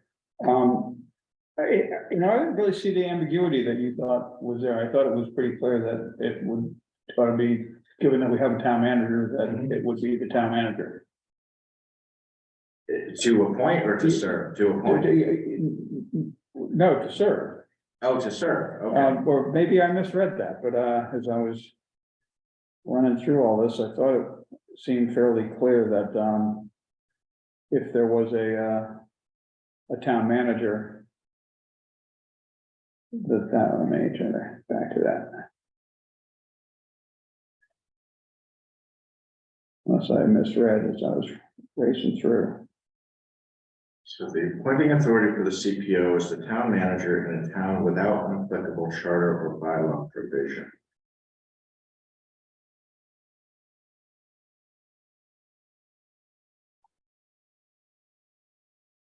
I think, as part of, the CPO is empowered to award contracts, sign contracts, so, just want to make sure that. Okay, I don't. so, well, in any event, so I would move that, that we appoint, town manager Angus Jennings as the CPO until such time as there's another person on town staff that would be able to take that position. Second, Any certification required or? It's not required. It's strongly recommended to be the MCPPO but that's a pretty intensive thing. I've done a lot of purchasing in my career. I have not been to the MCPPO training. I've been to others up in Maine, but here in Mass, it's a 9-day, over 3 consecutive years, to get the full certification. It's a 3-part. So Caitlin Bradstreet she's gotten the first one. She's very close to getting the second one. And then once she gets that, she's going to work toward her third one. Now they're offering it more online. So it's either a 3-day in person or a 25-hour self-paced. So I think she did the first one in person, and then the second one, she's doing the self-paced 25-hour. And then For you to take the position, I mean, you don't have it. Is there any? No, you don't. I talked to our auditor a couple of years ago, because actually Mike McCarron, who was chief procurement officer for many, many years, he never had the full, he had completed 2 out of 3, but he wasn't fully actually certified. When I learned that, I talked to our auditor and said, is this an issue? And he said, it is not a requirement to be certified. And he said, for a town our size, most towns don't have a certified procurement officer. But there is a lot of nuance with this stuff, issues with prevailing wage and, a whole host of things. So I do fully expect we've already been working more with town council on some of this in the last week than we normally ever would, because Wayne would know the answers. But, for instance, when we get to the town hall painting bids, we got 2 bids. One was half the other amount. And so we want to make sure that the low bid is fully responsive. So we want to ask questions or check references, so I'm running all that through town council, because I don't want to do anything that inadvertently screws up the bid, because we're now working with the low bid. So there's a lot of handholding we're going to need, just to make sure that we proceed with caution. We don't do anything that inadvertently, trip some wire that could end up being a real problem or generate a bid protest. So, Not to get off topic, but are those numbers looking okay as far as what we budgeted? yes, Yeah, good. yeah. The low bid is like way below what we thought. And so our immediate thought is, do they fully understand the scope? Right. Do they, Right. So, Yeah. okay. Great, thanks. But both bids are within budget. So, which is terrific. so back to the motion. Any other discussion? yeah, I just have a question. Yeah. Is a DPW director typically a CPO? Or is that a meeting? No, we were really fortunate Okay. to get that. So it's really. Larger towns will have a purchasing department. Yeah, Most towns our size, in fact, I'd be surprised if there's any town our size that has a purchasing office. It would typically be either the town administrator, town manager, or maybe someone in the finance department. Yeah. I think it was pretty rare for our town clerk to also be procurement. He happened to obviously be an attorney and was well equipped to do that, but I think that was rare. so I think it's pretty important for Caitlin to keep going and. and receive Definitely. the Yeah, we're certification. fortunate that she's. I know FinCom Walter was questioning if we should be looking to get a full-time procurement / purchasing agent in town with all the projects we've got coming forward.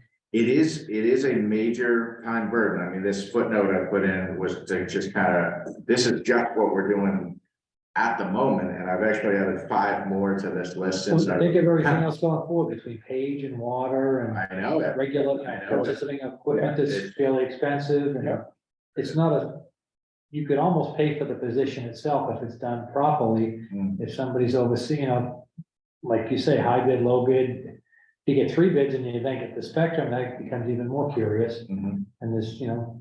Well, significant and, monies. you know, just, you know, one example on this list, the investment services, this is something the investment policy committee for well over a year has been really interested in rebidding our investment, you know, manager.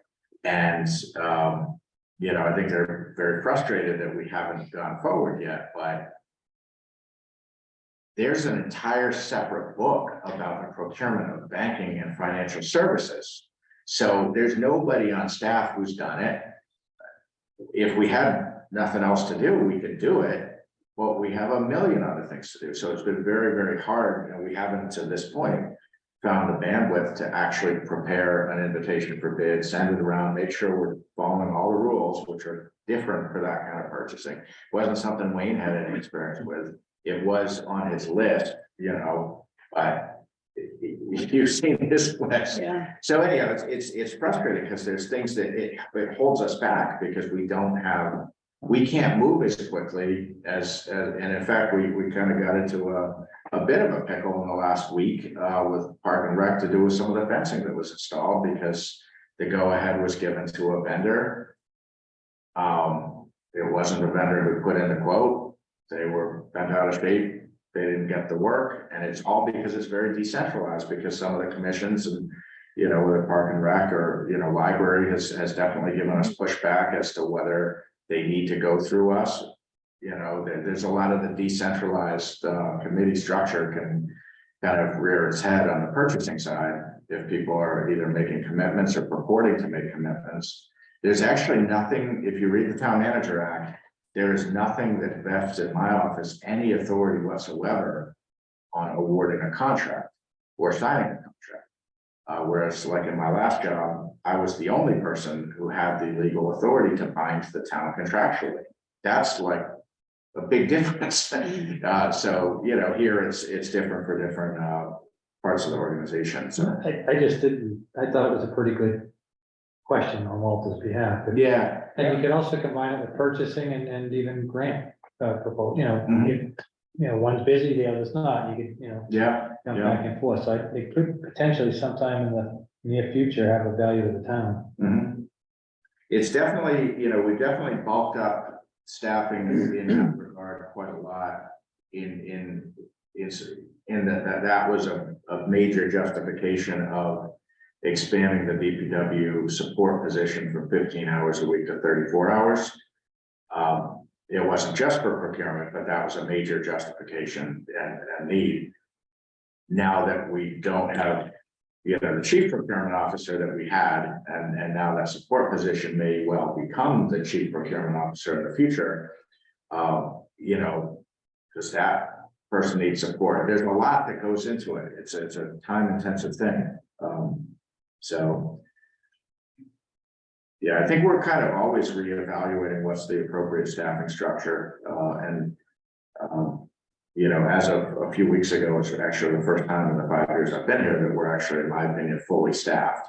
So I do want to just give that some time to settle out, because we may find that 80 hours a week in the clerk's office might be more than we actually need, in which case let's put that towards some of the grants administration or some of the other things. We'll definitely keep that office busy, but you know, we did that you know, there's a lot of dynamics there.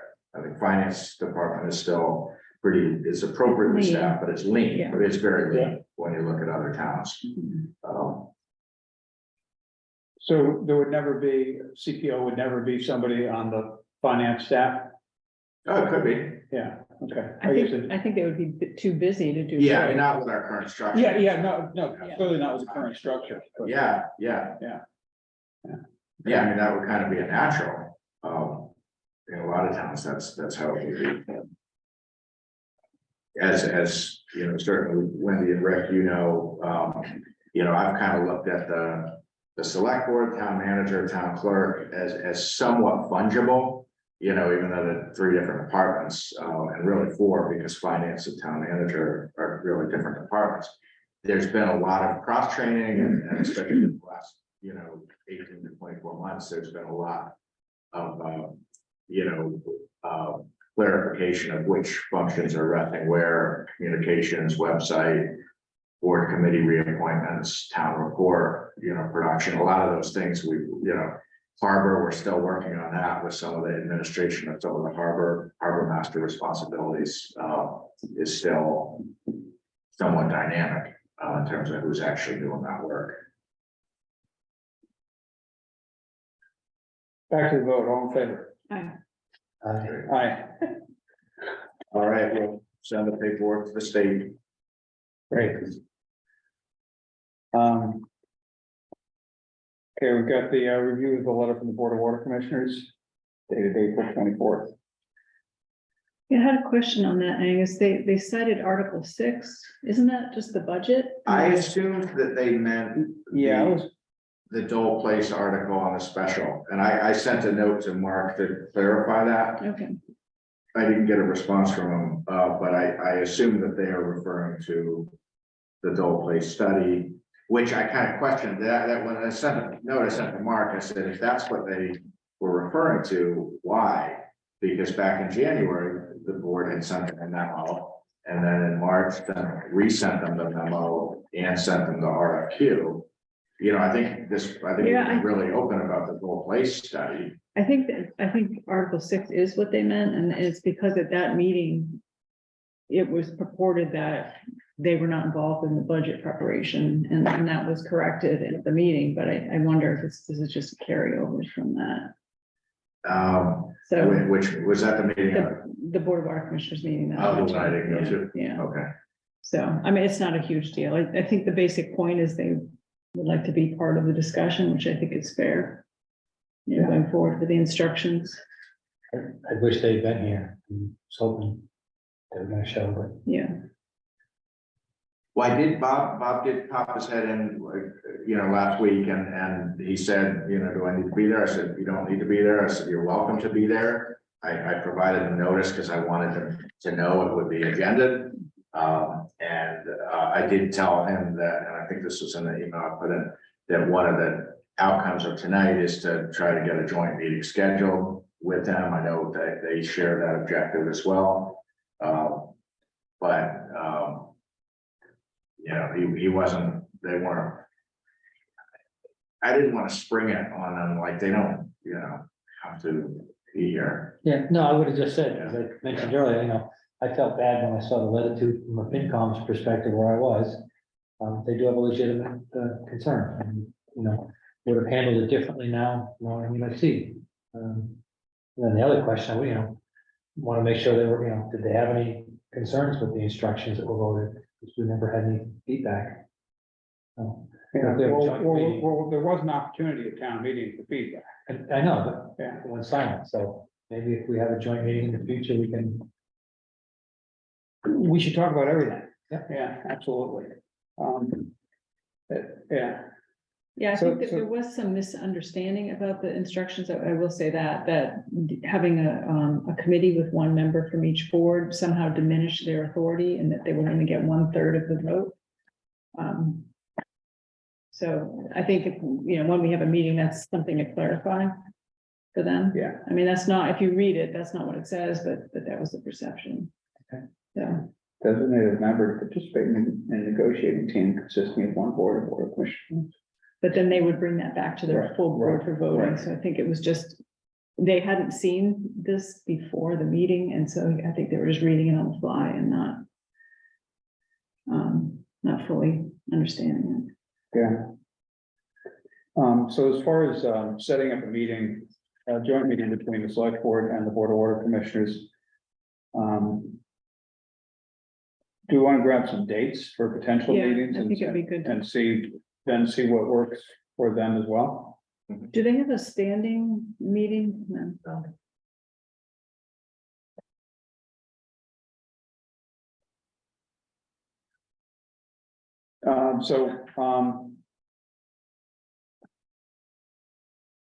You're soon to be chair, Mhm. you are chair, Yeah. but come just for the next little bit. Posing. Would you prefer to have a separate meeting devoted to meeting with the Board of Water Commissioners or have, work it into one of our regular meetings. I think we have enough going on in a regular meeting. Yeah. It seems to me I that, think a yeah, dedicated, yeah, I mean, we had one Yeah. last year, remember? So I think, yeah, okay. I think maybe twice a year, that's just a good practice, there's gonna be so much going on with the water Right. department. What are you smiling at, Chris? I'm gonna laugh because at some point I was, not tonight, but I'm gonna suggest that maybe we do a biannual meeting with the finance committee Mhm. and see what issues they can research and study and help the select board with, Mhm. because they're looking to do more things. Yeah, I mean, and the you know- off, kind of the off town meetings. Yeah, Yeah, and I'm going to their next meeting sometime, I don't know when it is, June, with a list of tasks that we had decided we wanted to do, but they hadn't compiled. So just to present that to them, and that's Mhm. something that, again, just a lot more meetings to start generating, but Mhm. they might even be interested in joining you for the water board meeting, because they have a lot of input on that too, so. Yeah, I think it strikes me that one of the first things we need to do is build a relationship. With. and that might be with- better just with the two boards. Well, I mean, it'll be an open meeting, but, personally, I think we need to focus on building a relationship and understanding what each of our perspectives are. Mhm. Um, Yeah, because the membership of both boards has changed since the last time we had a meeting. Right. Yeah. Would it be best to request from them like 3 or 4 dates that they would like to do and then send them on, we can see which one works, give them the opportunity to pick the dates. yeah, it's great. I know when I'm gone in June, but then, I hope you and I are gone the same time in June, because I'm gone well, somewhere. I looked at your meeting schedule, the meeting schedule you have in the packet, I'm good, I can dance all around that. Except for the town meeting, right? No, I can dance with that, Okay, we'll explain it when we get there. all right, good. I don't know, I think it's generally more efficient if we propose some dates. Yeah, and, yeah. I think we have a more, a busier schedule. Yeah. Than, That is not, I thought that was what Chris suggested, is that we. Oh, I thought- Well, I said, no, ask them, I mean. Oh, I know I okay. can't be here I'm from just- June 9th to the 9th, and then I get home for Yeah, like 2 days yeah. and I'm gone again, so June is burned. so maybe end of May, I mean, Yeah. I mean, there's not a lot of The sooner the preparation. better. Yeah, exactly, the sooner the better. Correspondence we've sent that we Yeah. just need to talk about. yeah, I'm looking at their, most of their last, 10 agendas have all been at 3:30 or 4:30 in the afternoon. They have one 8 AM meeting, they have one 5 PM meeting, but it seems like their preference is, late afternoon. I don't know if that's something this board can or wants to accommodate, or if you want an evening meeting. I have no preference as long as the date works. I'm I fine. think they probably did that for the superintendent to be able That's a to. good point. Yeah, And the admin. that's right. Yeah. But they don't necessarily have to be, maybe. I mean, would you, I guess you don't care if it's the evening or afternoon. I'll try to make it work. Yeah. I mean, if it's late afternoon, like after 4, I can do it, if that's better. So, I don't have my calendar. I'm looking at like next week or the week after. It'd be good if we could do it on an off week cycle. with the Yeah, select board meetings. I agree. We have on the 22nd is penciled in for select one. Yeah, Yeah. So, Lockdown. so what does next Thursday look like for Yeah. others? CPC meeting at 7:30, Okay, but. I mean, Bob will be there for that, so Yeah. if we do something 5:30, maybe. I'll just,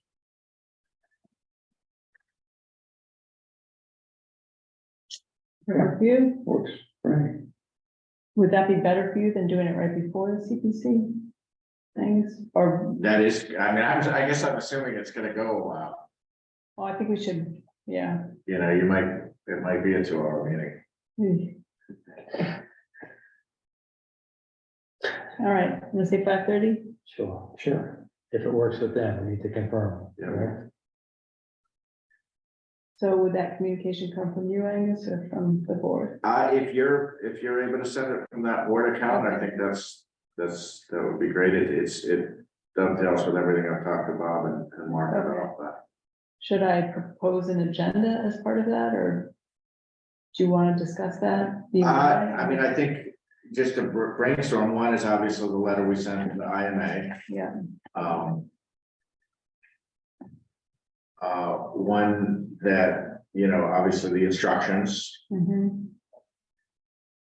I think we would want to lead with their letter to Yeah, us and yeah. acknowledge that. yeah. This other, I put this in, you know, this thing about the debt service because it is something, you know, this follows prior correspondence I sent to them a couple of months ago where I'm just trying to be as clear as I can that I think a rate change, I truly believe that either a rate increase or a transfer of fall town meeting will be necessary. Mhm. So I just want to kind of continue to make sure they're clear on that Mhm. and explain that and happy to work with them and help them or whatever on that, but I So, don't want that to creep up on us in the fall. so maybe we could ask for an update on the rate study that their consultants working on.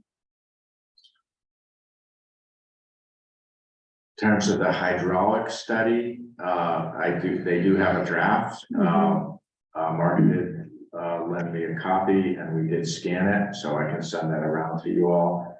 I don't know if they have it digitally, but that might be, you know, it might be good to see if they can provide us an update rather than, or if we're gonna be talking about the draft hydraulic study, they should know that ahead of time, so they don't feel like we're surprising them with that. But I was given a draft. I haven't come through it. I'm worried about putting too much Yeah, on there. that. I mean, I think the rate study is relevant, given your concerns Yeah, about yeah. the, We should request if there's any agenda items they want. to. yeah, yeah.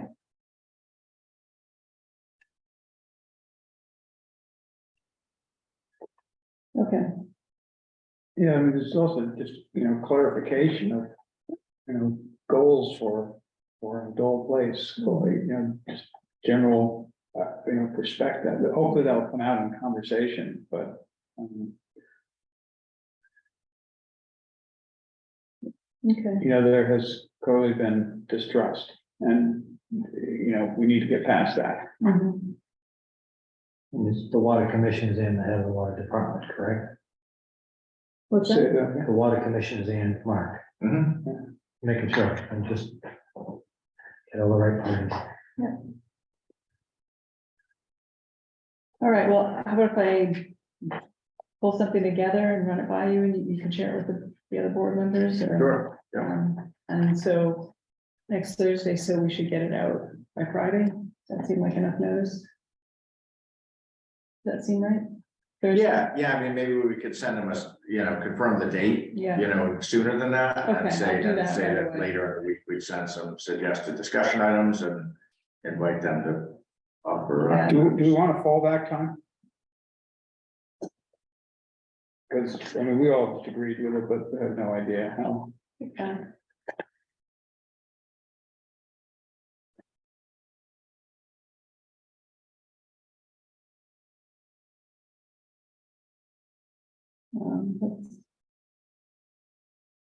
Or we could do it on Monday.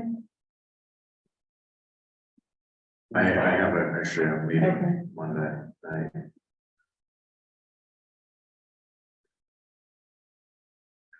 I can't do Tuesday.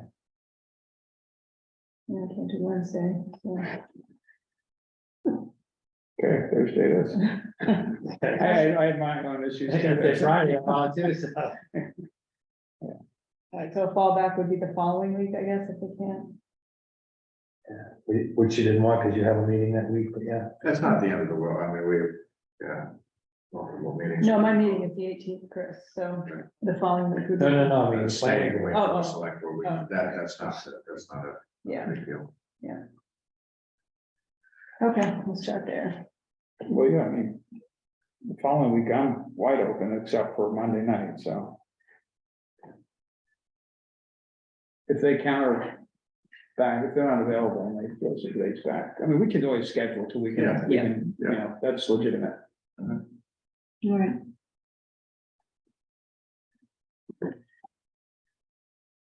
Talk about PFAS.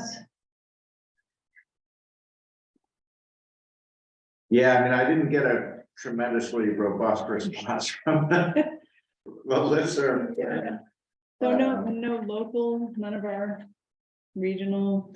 I mean, I haven't, all I did was send the listserv. Yeah. I haven't asked around, so it's. I mean, I guess if KP Law said we should do it, then Yeah, we do yeah, it? our council suggested we do it. if we hadn't looked at their can't- website. We wouldn't can't have- we can't think of any reason why we wouldn't want to do it. We can think of reasons why we would never be able to pursue it on our own. So, I have a question, if, you know, if you do join, does it preclude you from any other opportunities? A lot of times in a class action lawsuit, it does. I would imagine that's, So yeah. maybe you don't want to be the experiment. this actually isn't the same as a class action though. Well, may have, you know, any upfront costs from the towns, or is it just a No. percentage of the settlement? If they, I mean, you know, what is it? Does this require endorsement from the Board of Water Commission, or is it just the select board? The select board, has sole responsibility for managing the town's litigation. Okay, and if, But we do know the water department is, supportive of the water. I Okay. assume the water. and if there were litigation, I mean, where do these funds come from? Who specifically are they suing? The manufacturers of the chemicals. It dances around, it doesn't really say it, like, Yeah. there's litigation already.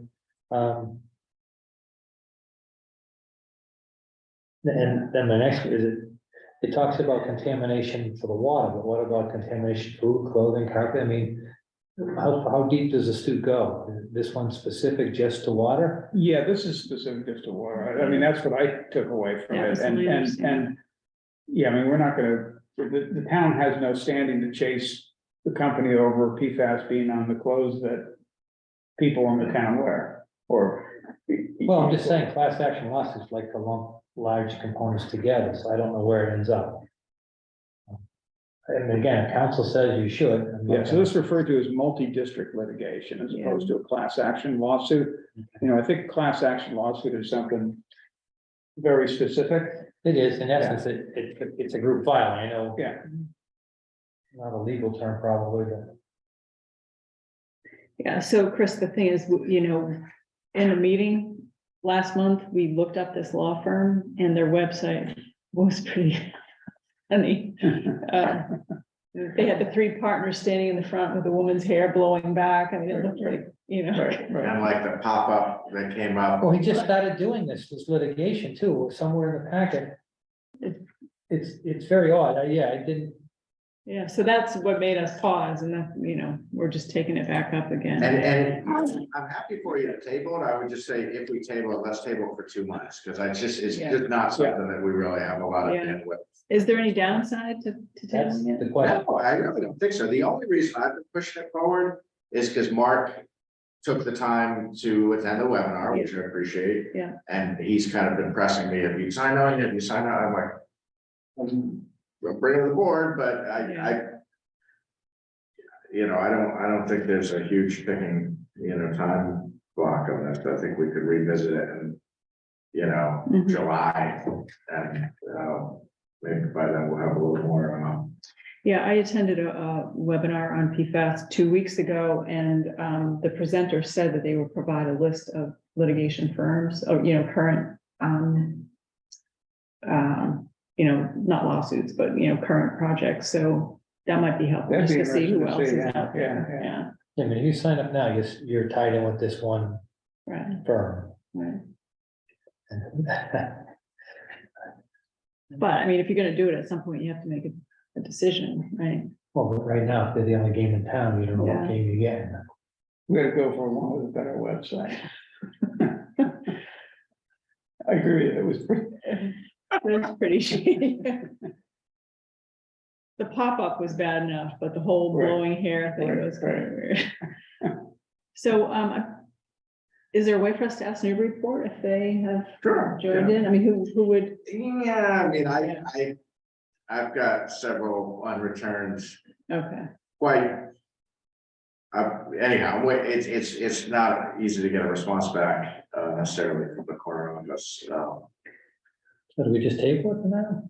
I think so. I think it'd be fine to table it and. Would it be, could we ask Mark to reach out to the superintendent of Newburyport just to Yeah, ask if they're yeah, doing it? yeah. If he's really motivated, then, Yeah. yeah.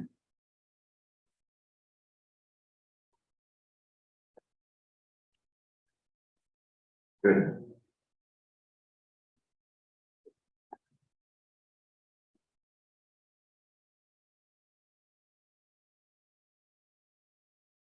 Okay. You freeze follow-up manual and special town meetings. Did I miss it, or was it just his, write-up was just the special town meeting? Yeah, Yeah, he just issued that annual yesterday, Okay. so. Felt like and I I missed don't, something. actually, I don't think I've seen it yet. I think Jenny mentioned she just got it. He's, no, wait, what? Yeah, not yet when this went out. So I had a couple things that I wanted to follow up on. It seemed like there's still confusion on who reads the motions.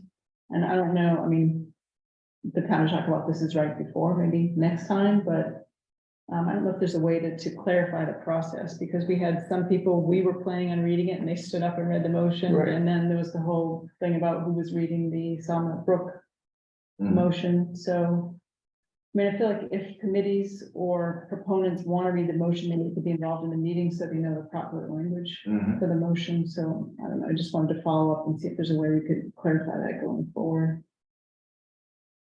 I don't know the appropriate time for that. Maybe when the articles are submitted. That's what I was gonna say, how about Yeah. a place on the form as to who will be Yeah, presenting the article? and then we could follow up with them to make sure they have the correct language. Yeah, And you could even have the default position of the select board if they didn't want to. right. Are you saying when that form is submitted Yes, 3 months prior or 2 months, however far Yeah. prior? they're the interested party. Yeah, If they want to present it, they're welcome to, but if they don't, then you default to the select board. Yeah. Give them the opportunity to. okay. But the language of the motion will always, go through town council. So I think that was, the in the Sawmill Brook, there was a separate motion written by the person that thought they were gonna be reading it, not even understanding that we've gone through several meetings and, Oh. yeah, so I think the whole concept of it is not really clear to the public or some committee members. So, I was not aware of that. yeah, If you have it on the form as to who's presenting it, that'll be very clear, and then you'll Yeah. let them know that on a certain We date, follow we'll up get with them them. Yeah, the motion. yeah, Yeah, I think. A lot of people, and I would include myself prior, to a few years ago, mhm. didn't realize that there's very specific language that's important to incorporate into a motion. And, yeah, you gotta cover all bases. Yeah. The other thing I got feedback on obviously was the long wait to get in. I mean, I don't know, I mean, this is happening in Newbury, the same thing happened in a lot of towns. I think it happened in Merrimack, people waited for at least an airline. Is there any provision that if we see that there's a higher than expected turnout, we can have somebody with an iPad go out into the line and check people in? I guess that's a question for Jim. But it would That's be the good to. largest crowd I've seen in a long time. Yeah, it would just, we don't want to discourage people from coming, but if next time they think, oh, I had to wait in line outside for an hour, So if we can have some kind of plan B. Yeah, I think there were 2 or 3 articles that drew people out and. None of us, nobody who, had been involved in the process all the way along anticipated that, and I don't know if you can anticipate that always, so, Well, they should be prepared for the worst. yeah. Well, I mean, be prepared for the worst would be to reserve the high school auditorium. Well, I actually wondered at one point if we're gonna have to, I don't think it was the physical size of the space, it was that the check-in process, there were only 2 people checking in. Yeah. you got pretty close to capacity on the side. Well, that too, is so. true, yeah, Yeah. yeah. So maybe I'll follow up with Jim and just ask him if there's a way to, have a mobile person checking. in. Yeah, that's an interesting idea. Yeah, because I remember when we had the meeting at the high school, the same thing happened. I don't remember what it was on there. I think it was another open space purchase. Maybe you need a mobile team, you need 2 people, probably to maintain to do the job, you probably need 2 people. Yeah, If if nothing else, one person's gonna be handing out red and green. Right. Well, I think in the future, I don't know what the attendance at this meeting was. I think you better prepare for that many at a minimum. And if you get less, you're okay. Mhm. And that's where you should start from at this point. I mean, that was a surprising, It was almost 400, wasn't it? It was over 300. I don't know what the actual. usually Casey's begging everyone to pick up I the know. phone and call. Well, the for it. last time Yeah, calling people. exactly right. Yeah, last time we were half an hour late because we couldn't get a quorum. This year we're half an hour late because we had too many people, so Yeah. you're damned if you do, damned if you don't. Another thing that came out of that is the financial policies, should that be on our agenda to update those? You know, the whole question about the. I can't remember the article, the thing that FinCom voted against that. Oh, about that. Yeah, it should. I mean, I would much prioritize procurement conflict of Yeah, interest. just employee wanna note reimbursement. the Some of the things ones I've been working on. What for are we- months I'm and confused as months. to what we're talking about. The pension liability. Oh, So we voted for it because it was a current policy voted by the select board in the FinCom. You know, Oh. Back so, in, in 2018. and so Walter said, well, let's just change the policy, and so we said, yeah, we'll work on changing the policy, so just want to put that out there, that should be on our list. It is on the list, Okay. but there's 19 of them. And it's from where I sit. that's the kind of it's, thing, give it to the you know, FinCom, let them do the wording quadrant and present it. Priority, that's, That's a good idea. and until some of the higher priority ones like a procurement policy, which Yeah. we still don't have. Right, Until that's done, I can't justify spending 2 minutes on that But policy. that's one of the things that the finance committee would like to do, and they could do that. You don't Yeah, have to be there. yeah, They I could can present send it it to to the, them in Word, and if they wanna, mark up red lines and, I think, that would be fine. We would definitely wanna review it with DOR, not because they're in charge, but just to get their input, because it was based on their advice that it was adopted in the first place. so can you add that to your list if It's you on are my gonna list. meet with FinCom, okay? Yeah. Not just that one policy, but all of the policies. well, is that, yeah, I've got it, all the reserves, you mean. Yeah. Yes. Whatever financial, But again, they need that direction ultimately from the select board. yeah, And again, if we just have sometime a meeting with them and say, here's 5 items, would you tell us what you'd like to engage on and go? mhm. Okay, I'll get you my list. How's Speaking that? of FinCom, we need to find a member.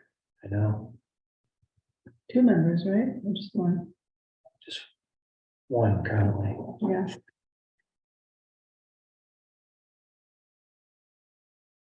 I mean, I'm done, obviously, and Walter's up for reappointment, so. So it might be that we just want to appoint one, right, and, it's by bylaw, 6 members. Yeah. Okay. All right, any other follow-up stuff for town meeting? I don't have any. I thought it was a great meeting, but it was frightening, again, it was, you could spend $18 million without a question. I found that disturbing, I mean, I Yeah. wish there'd been more, even on the flag issue, there wasn't any conversation, Richie was willing to go at it. yeah. But no, I mean, to spend that money to go through everything, I know the presentation and give credit to Angus was very well done. Mhm. And if they can sit there and look at the tax bills, not just going up negligible, and you get to do all this good stuff. But I felt like they were a bunch of zombies. I want some interaction and feedback with them. Good, bad, or indifferent, it just, Yeah, and again, to Rick's point, I think they were there for once the Sawmill Brook property voted, then room vacated 1/3 of the people, so. Yeah, there was another, I can't remember what the other one was. another Yeah, one. weeds, pulling the weeds. 20 grand to pull weeds, got a standing ovation. Well, and I think a lot of people thought there was a school override. We right, definitely had people at check-in saying, where's the vote about the override? Right. Maybe that It's was over it. in Groveland or down there. Yeah. But if you're here and you got in the door, you're probably not eligible to go there. Yeah, right.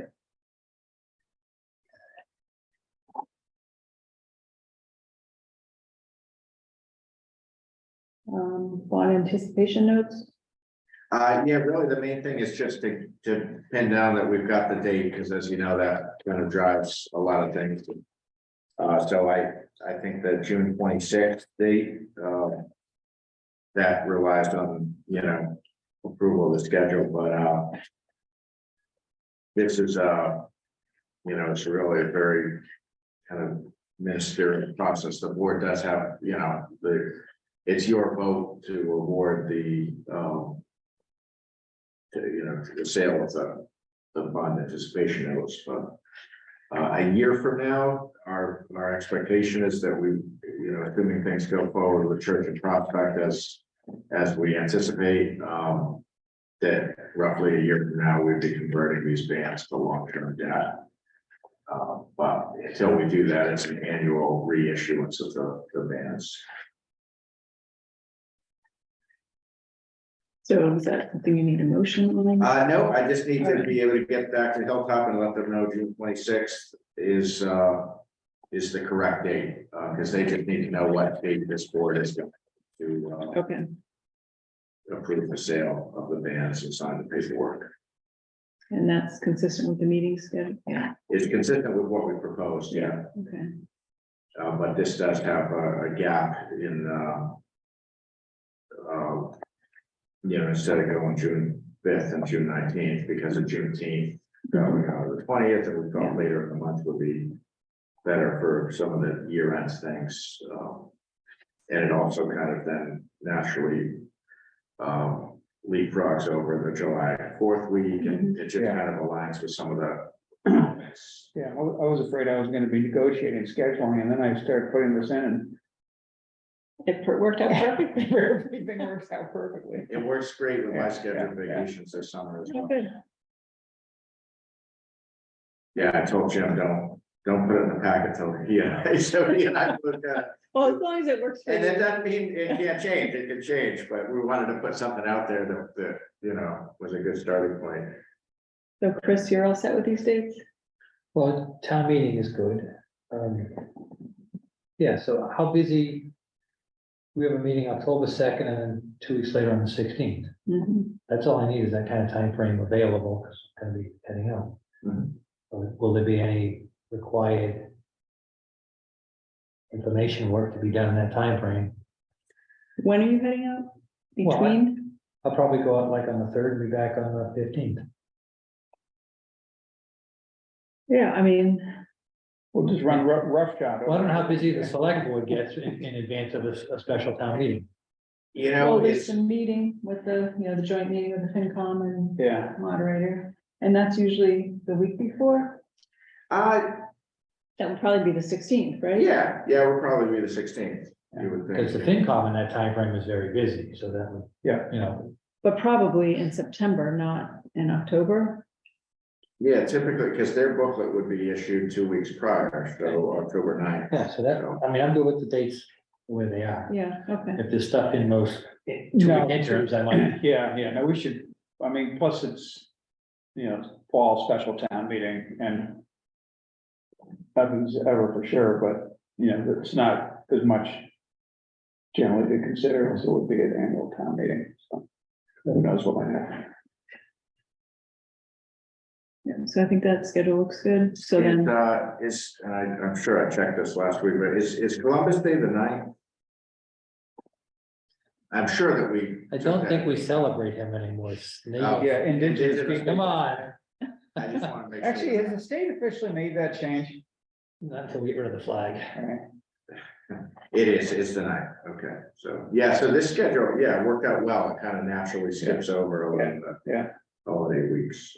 Well, and then September 5th is the only one that's off Tuesday because of the holiday. It's not to be obvious, but make sure everybody's aware. Yep. Yeah, I personally really like having a meeting on that first day after Labor Day. I know Archie never liked that, but that's the natural start of the fall. Everyone knows it's the end of summer. It's not anyone's favorite day, but it is an important day to kind of hit the fall, hit the ground running, so. It's probably too soon now, but at some point, you can think through when you want to close the warrant, and the more notice we give the people, the better. And it's sometimes not till early August, late July, early August, we'll send something out that it's like late August, and maybe if we send something out in June saying it's late August, just gives more people more time to prepare. okay, minutes. I don't think I have. I had just a missing word on page 75. Item E, the town manager evaluation. 4 sentences down, it says Archibald, there's missing said or stated or reported or something.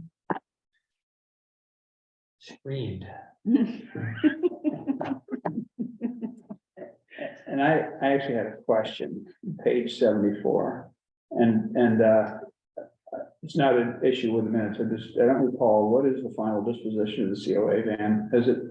Has there been one? Yeah, I didn't- okay. It's I didn't authorized, but we haven't Okay, moved forward. Okay. So Were we waiting on feedback from the school? it's the bandwidth issue. Oh, okay, I couldn't remember, I know we had talked about that. No, we had a lot of other Yeah. projects in the works. that were more important. I don't think he's planning on getting to it real soon. All right, I move to accept the minutes of January 30th as amended. Okay. All in favor? Aye. Aye. Chris abstains. We're going to speak here. At work. So we talked a little bit in executive session, but we've gotten, I think now to 9 applicants, interviewed 5. In the process of shortlisting that to invite some number of candidates back for second round interviews. And then some number of finalists would be interviewed by the full board in a public meeting. And that's definitely not going to be 2 weeks from tonight, but it could very well be the first meeting of June. So that's generally the timeline we're proceeding on. And we have some really, strong applicants in the field, so we're hopeful about that. In the meantime, as you know, a couple of employees have taken on additional responsibilities to help during the transition. Very much appreciated. Item P, I threw a lot of information out there. So happy to, elaborate on anything or answer any questions you may have. I will add just some new information.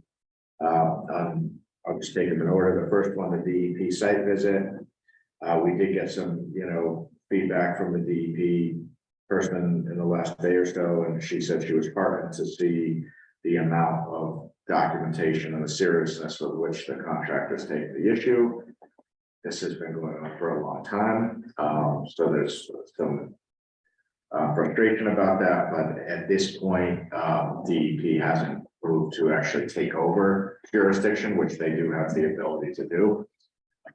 And that could still happen, but that's an active issue. Let's see, why don't we deal with the Middle Street Bridge after this, because I do have some new information there.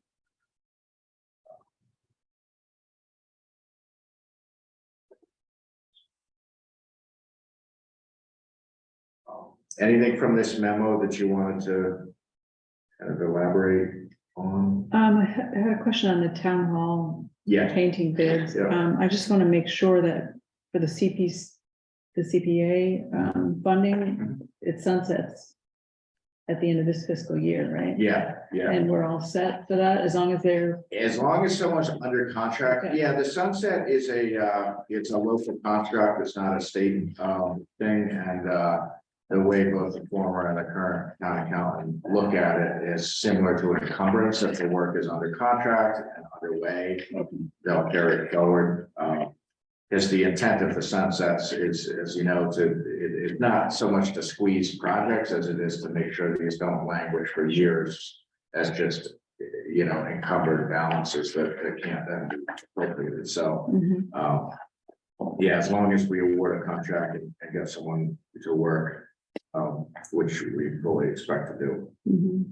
So this has turned out to be a bigger project than painting. I mean, it looks like there's a lot of Oh, yeah. rot on the Oh, yeah. siding and everything, and Yeah. so that's all being done in-house, and Yeah. the painting is. what's Yeah, being Brian's done. been working for the last 2 months, and you can probably see it when you drive by. Yeah. He's done a lot of work out there, and we'll continue to do work to replace the rotted sills and,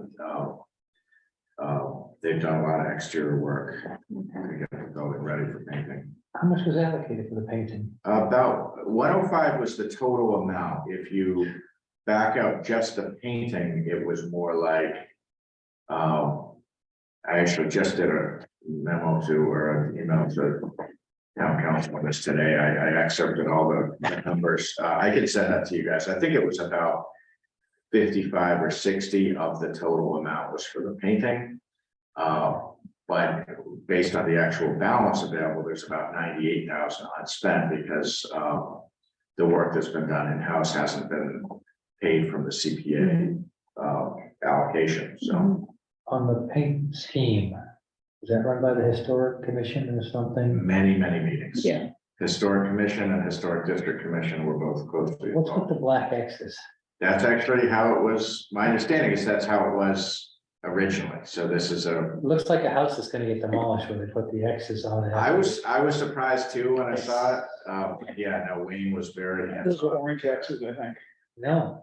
It's more semi-gloss on its black. No, I was kidding when I said, when they put the X's. Oh, they're red, but yeah, because I used to work in Manchester by the Yeah. airport. Every time I'm gonna take down a house, Yeah. and that's just what it looks like. I just, okay.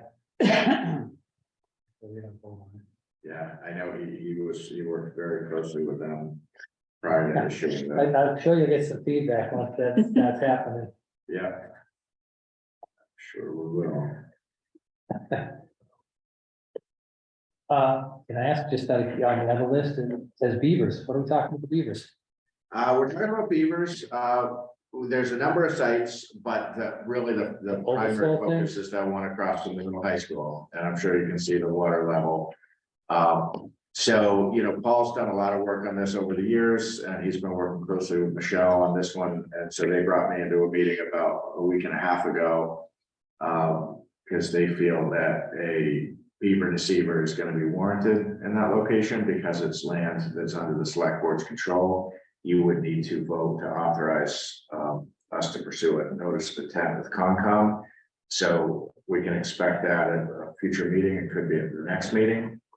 There's a site visit first thing tomorrow with a consultant who's coming down to look at the site. And if they recommend that, which is what we expect they'll recommend, they'll then give us more detail on what would need to actually be submitted to Concom. Paul had offered to take the lead on preparing the notice of intent. So we'll see how that goes tomorrow morning, but I guess, one of the big issues is, just determining what's the right water level, and that's ultimately gonna be up to Concom. But coming in with a proposal that's likely to meet their approval is something that Paul and Michelle and consultant would be working on. There's a lot of history on that site, that particular site. And the consultant is who? The consultant Is is, that the separate um, attachment, right? it was, but I had asked Paul that specific, best way wildlife. And they're being hired by the town? Yes, Okay. yeah.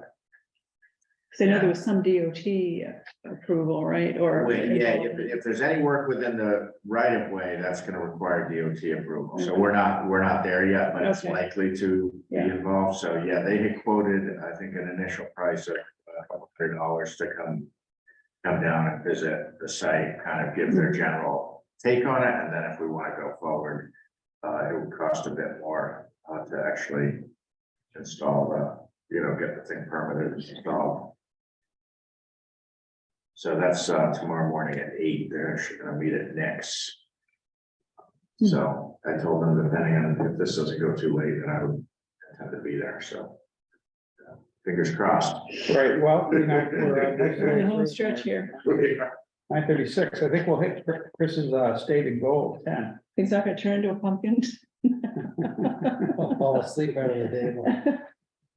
Yeah, Sawmill Brook, I know Rebecca was Zoom today with Michelle and with Vanessa.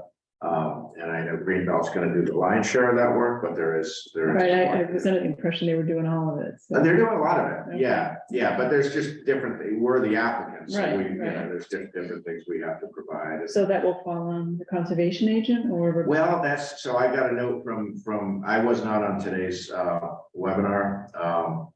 But this afternoon, Michelle sent an email, you know, suggesting a meeting in the next few days with me, Michelle, and Vanessa. I have zero time in the next few days. And when I have time next week, there's like a lot of other things I have to get done. So I'm gonna suggest if there's a meeting, Rebecca and Michelle, I do not have the bandwidth to work on this right now. I mean, I could do it, but I won't get done all the other stuff that I have to get to, so. I'm hoping it's not gonna be a big lift for town in general, because Yeah. Michelle's buried too. Right. You know, she's, you know, got the conservation interns there, you know, we're starting interviews tomorrow with them, And she's so part-time. and she's still part-time, yeah, and, Yeah, maybe a rough month for her. she's stretched very, very thin, so. Yeah. And, you know, we just basically learned today, we're gonna be applying for a new MassWorks grant that's due in 3 weeks, so. Oh, so you did, Well, I mean, that's, okay. I think we have to do that, yeah, we Is that got. the new information that you said there was? Well, a couple of new things on the bridge. So one is, yeah, so I followed up with the state because Wayne and I had a Zoom with them a few weeks ago on the process to extend. And you know, what we had agreed at that time, but they hadn't sent us, you know, follow-up. So I sent them a note to kind of say, hey, this is what I recall, is this correct? And they got back to me and said, oh yeah, they dropped the ball, they haven't followed up. So what we had talked about a few weeks ago, the recommendation was that we both seek an extension of the current MassWorks grant, but also apply for a new one. Because we're not gonna know about the extension until after June 2nd, which is when the deadline is for the new one.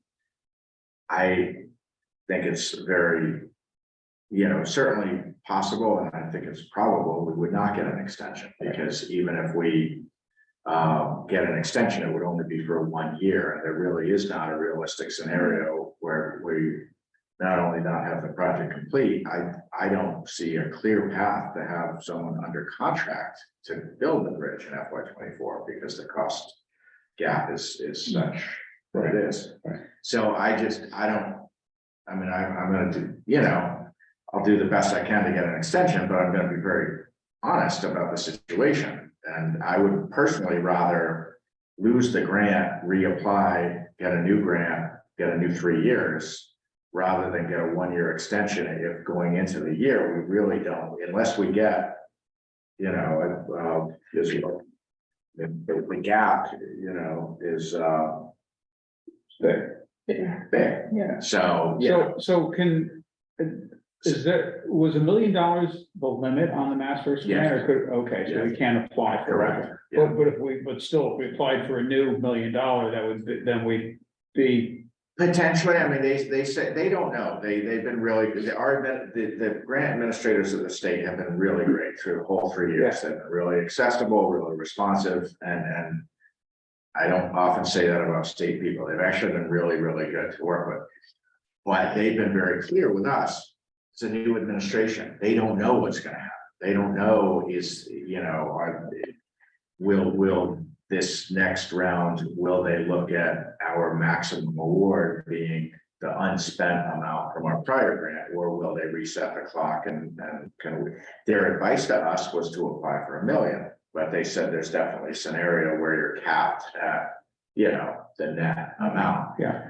They just don't know that. So some of the other new information, obviously the new cost estimates we got Friday, which we've known for, you know, about 2 months that they were working toward, and we expected them Friday, and they came in Friday.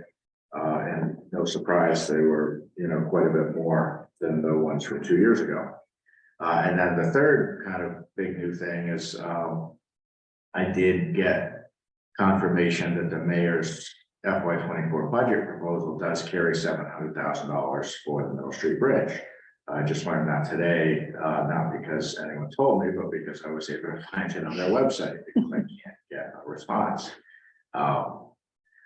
So I sent another note over to the mayor's office today, and this time I copied his chief of staff and the city engineer and their new DPS director, just to say this is our intent. Who's the DPW director?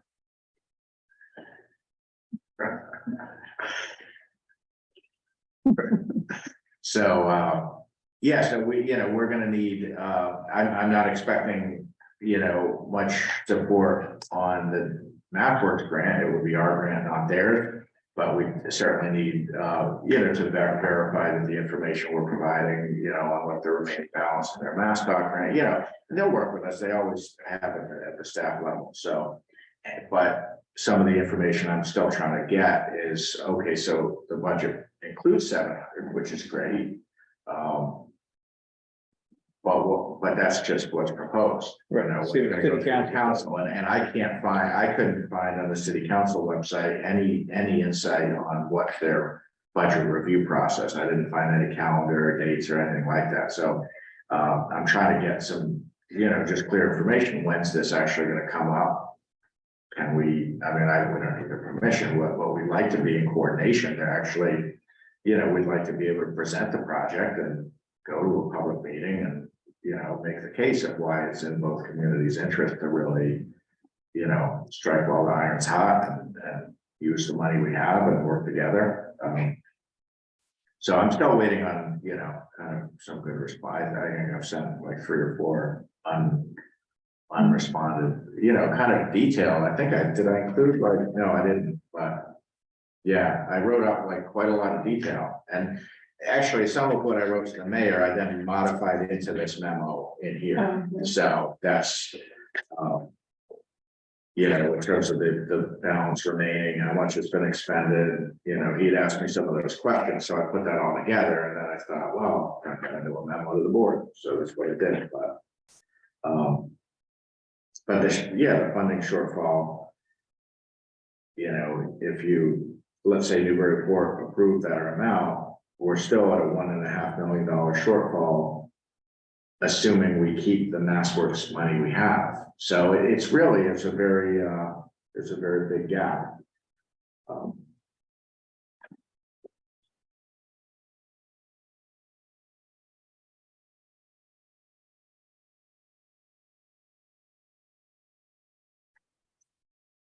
We've been,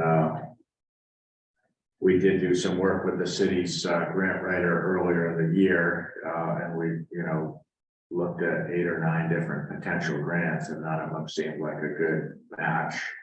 But that's something that, we don't have a lot of bandwidth to do much more than we've done, and it's just, we got to find more money. We have to find like 7 figures of new money.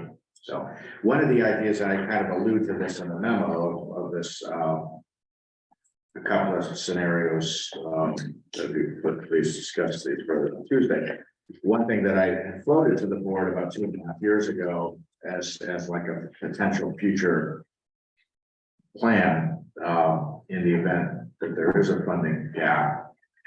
And I'll just float this tonight and see if you think it's worth spending some time to flesh out, but would there be a scenario where the town of West Newbury could borrow to build the bridge and absorb the cost and have an agreement with Newbury Port whereby they reimburse 50% of the debt service over the course of 20 or 25 years?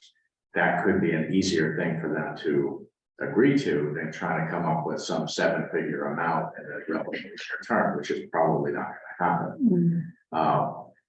So I don't know if that would be saleable in our town, if people would agree to that. And I also don't know if that's something that they can lawfully agree to, because I don't know if they can pre-commit a funding, commitment that far into the future. They may not have the legal ability to even entertain an agreement like that.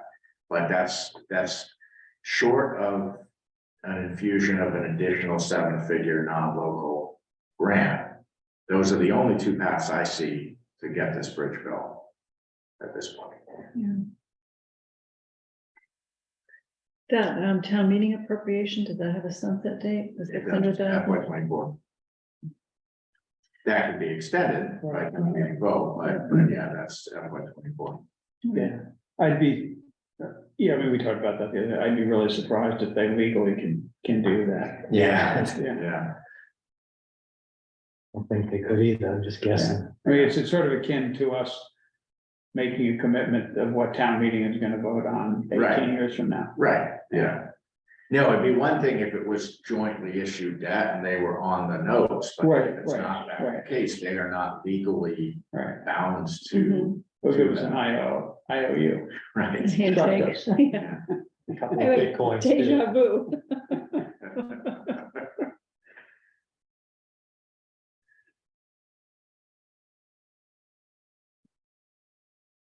So who's gonna work on the grant application? Well, so I've been keeping the primary kind of people I've been coordinating with on staff to this point have been Jenny, myself, Jim, and Caitlin Bradstreet. And then, of course, Rebecca's copied on everything. She's got access to my email, so she's aware of everything, but it was, I ran into the town planner late this afternoon and I was in here and she walked by, how are things going? I said, we're buried, you know, and she said, what can I do to help? And well, we gotta do a grant application in the next 3 weeks. And she said, I'd love to help. So I shipped off a bunch of information to her this afternoon. She said she has the bandwidth. She's willing to kind of help quarterback it, which is great because I can help, Jenny can help, Jim can help, we can all help. But none of us have the bandwidth to like, I mean, it's, you know how much work it is doing these grants. We do have the 2019 application. We have it in editable format. So there's obviously some amount of cutting and pasting that can happen, but it's also going to be updated for the last 4 years of everything that's gone on. And really with Wayne's departure, I'm really the only person who knows all of that. So I will definitely be hands-on with the application. And I've penciled it in for, your next meeting in 2 weeks to get your formal vote to authorize the pursuing that. But I think that's obviously kind of a no-brainer as long as we can find the bandwidth to do it. I think one thing that's challenging in a grant like this is, they look for letters of support. Well, we have all those in 2019. I guess we can just resubmit those. I don't personally feel we have the bandwidth to although I don't know, it wouldn't hurt. It's just we can't do everything and we're trying to do everything. And I lost 2 hours today on a fence out at Pipe State, like literally 2 hours today on that thing.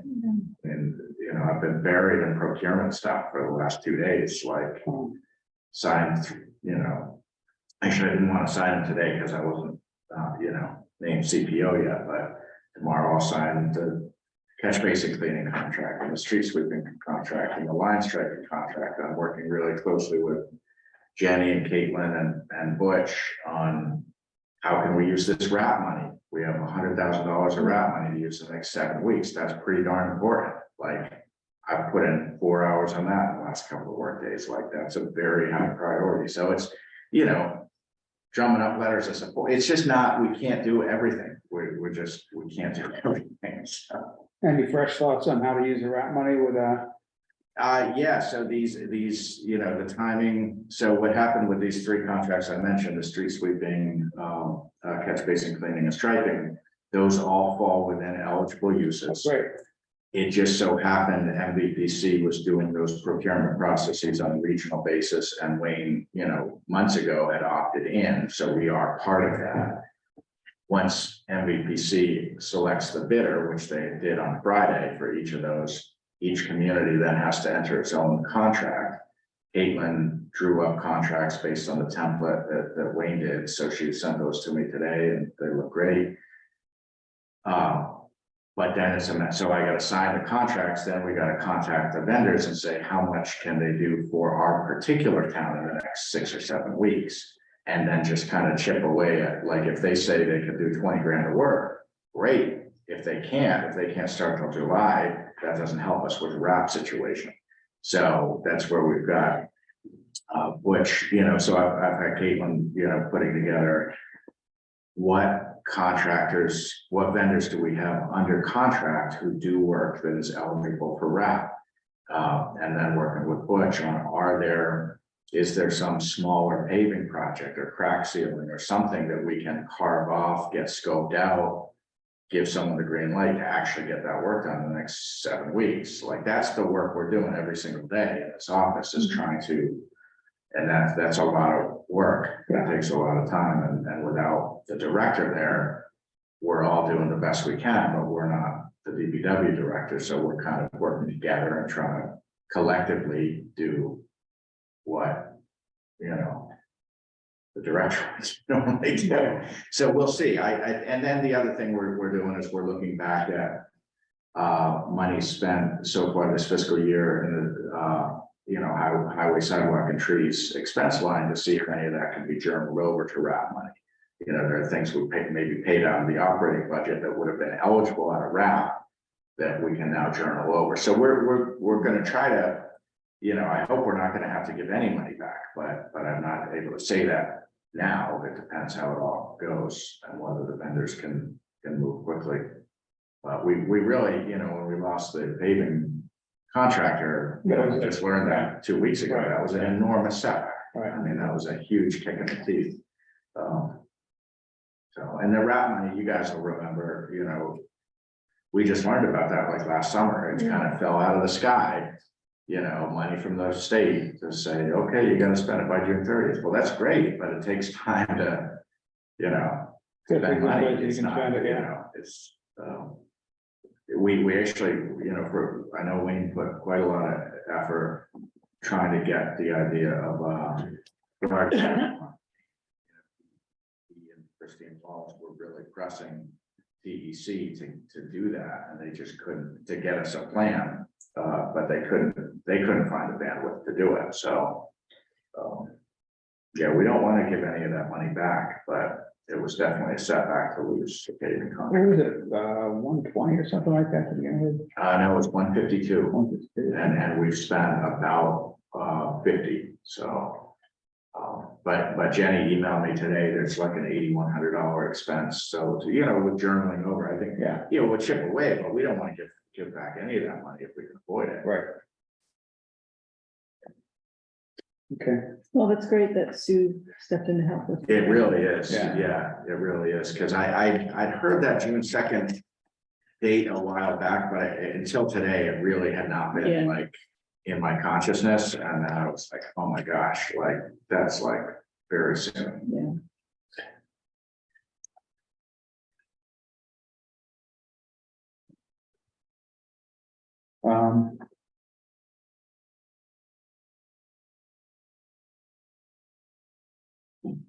Yeah, I don't have questions regarding any of the other projects. Chris, are you? I'm good. I didn't see the not that I need to see it, but I just and I know we want to wind down. There's grants under active purchase, under active management and town planning report. Is there? Yeah, no, they're in there, they're page 119. Yeah, this is actually, this spreadsheet is a distillation of a much broader Excel workbook that Jenny's been working on for a while, quite a while. And I kind of distilled it to the most salient stuff. It's got like all what we've been trying to build out for probably 2 years now is a reference that we can rely on that's got the various dates for different quarterly reports, annual reports, grant closeout deadlines, just so we can have it in one place. Stephanie and I have done a bunch of work on that, but we haven't really gotten it to where it needed to be. And then Jenny's really taken the reins and run with that. So there's different tabs within this for instance, the MathWorks grant, where she's tracking, every expenditure. So we've got like in addition to obviously the accounting software, we have that, but it's just not good to have it in an Excel format because it's more, manipulable. But this just gives a kind of a snapshot of the number of grants that are under active management. And, to Krista's point earlier, like That's a lot. it's a lot, Yeah. and I personally put in a bunch of time on some of these, like the Clean Vessel Act pump out grant, that you might not have any idea, but that over the course of the year, that actually takes a fair amount of time, so there's a lot of things that we're doing that are very much kind of under the radar, but yeah, it all adds up. So in my observation, I think we probably manage a lot more grants than other towns our size. I think we've been better in the last few years, maybe of being more strategic at going for bigger grants that are worth the effort, rather than like you go after a $5,000 grant, it's like you're spending 10 grand at staff time. Right. It's just not even worth it, so. Okay. So yeah, I just wanted to share this because it's kind of a newer work product, and then the planner report is, Chris, this is something new just since we hired a new town planner in the fall. She does these every month or so, and it's terrific. They're always chock full of good information.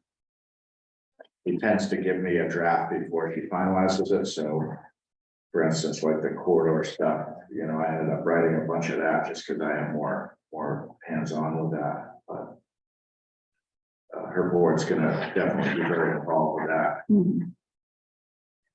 And then the Christine Wallace is left. Before we hired her in the fall, me and Wayne were doing all of these on top of it's a lot. And we're making progress in all of these. We had a meeting last week. You were at the meeting, Rick, on the phone system. Yeah. But that's something that at a staff level is like probably the most important thing, but it just languishes. But our phone system is so bad. It's been, it's been a problem for many years, but it's not a simple thing to swap out. It was a real bonus that, Wayne Emerald's wife was a town manager in Kittery, Maine, and they just replaced their phone system relatively recently, so they were able to do a road trip up there and take a look at it and kind of get some, direct feedback on that particular system, which sounds like will probably be the choice.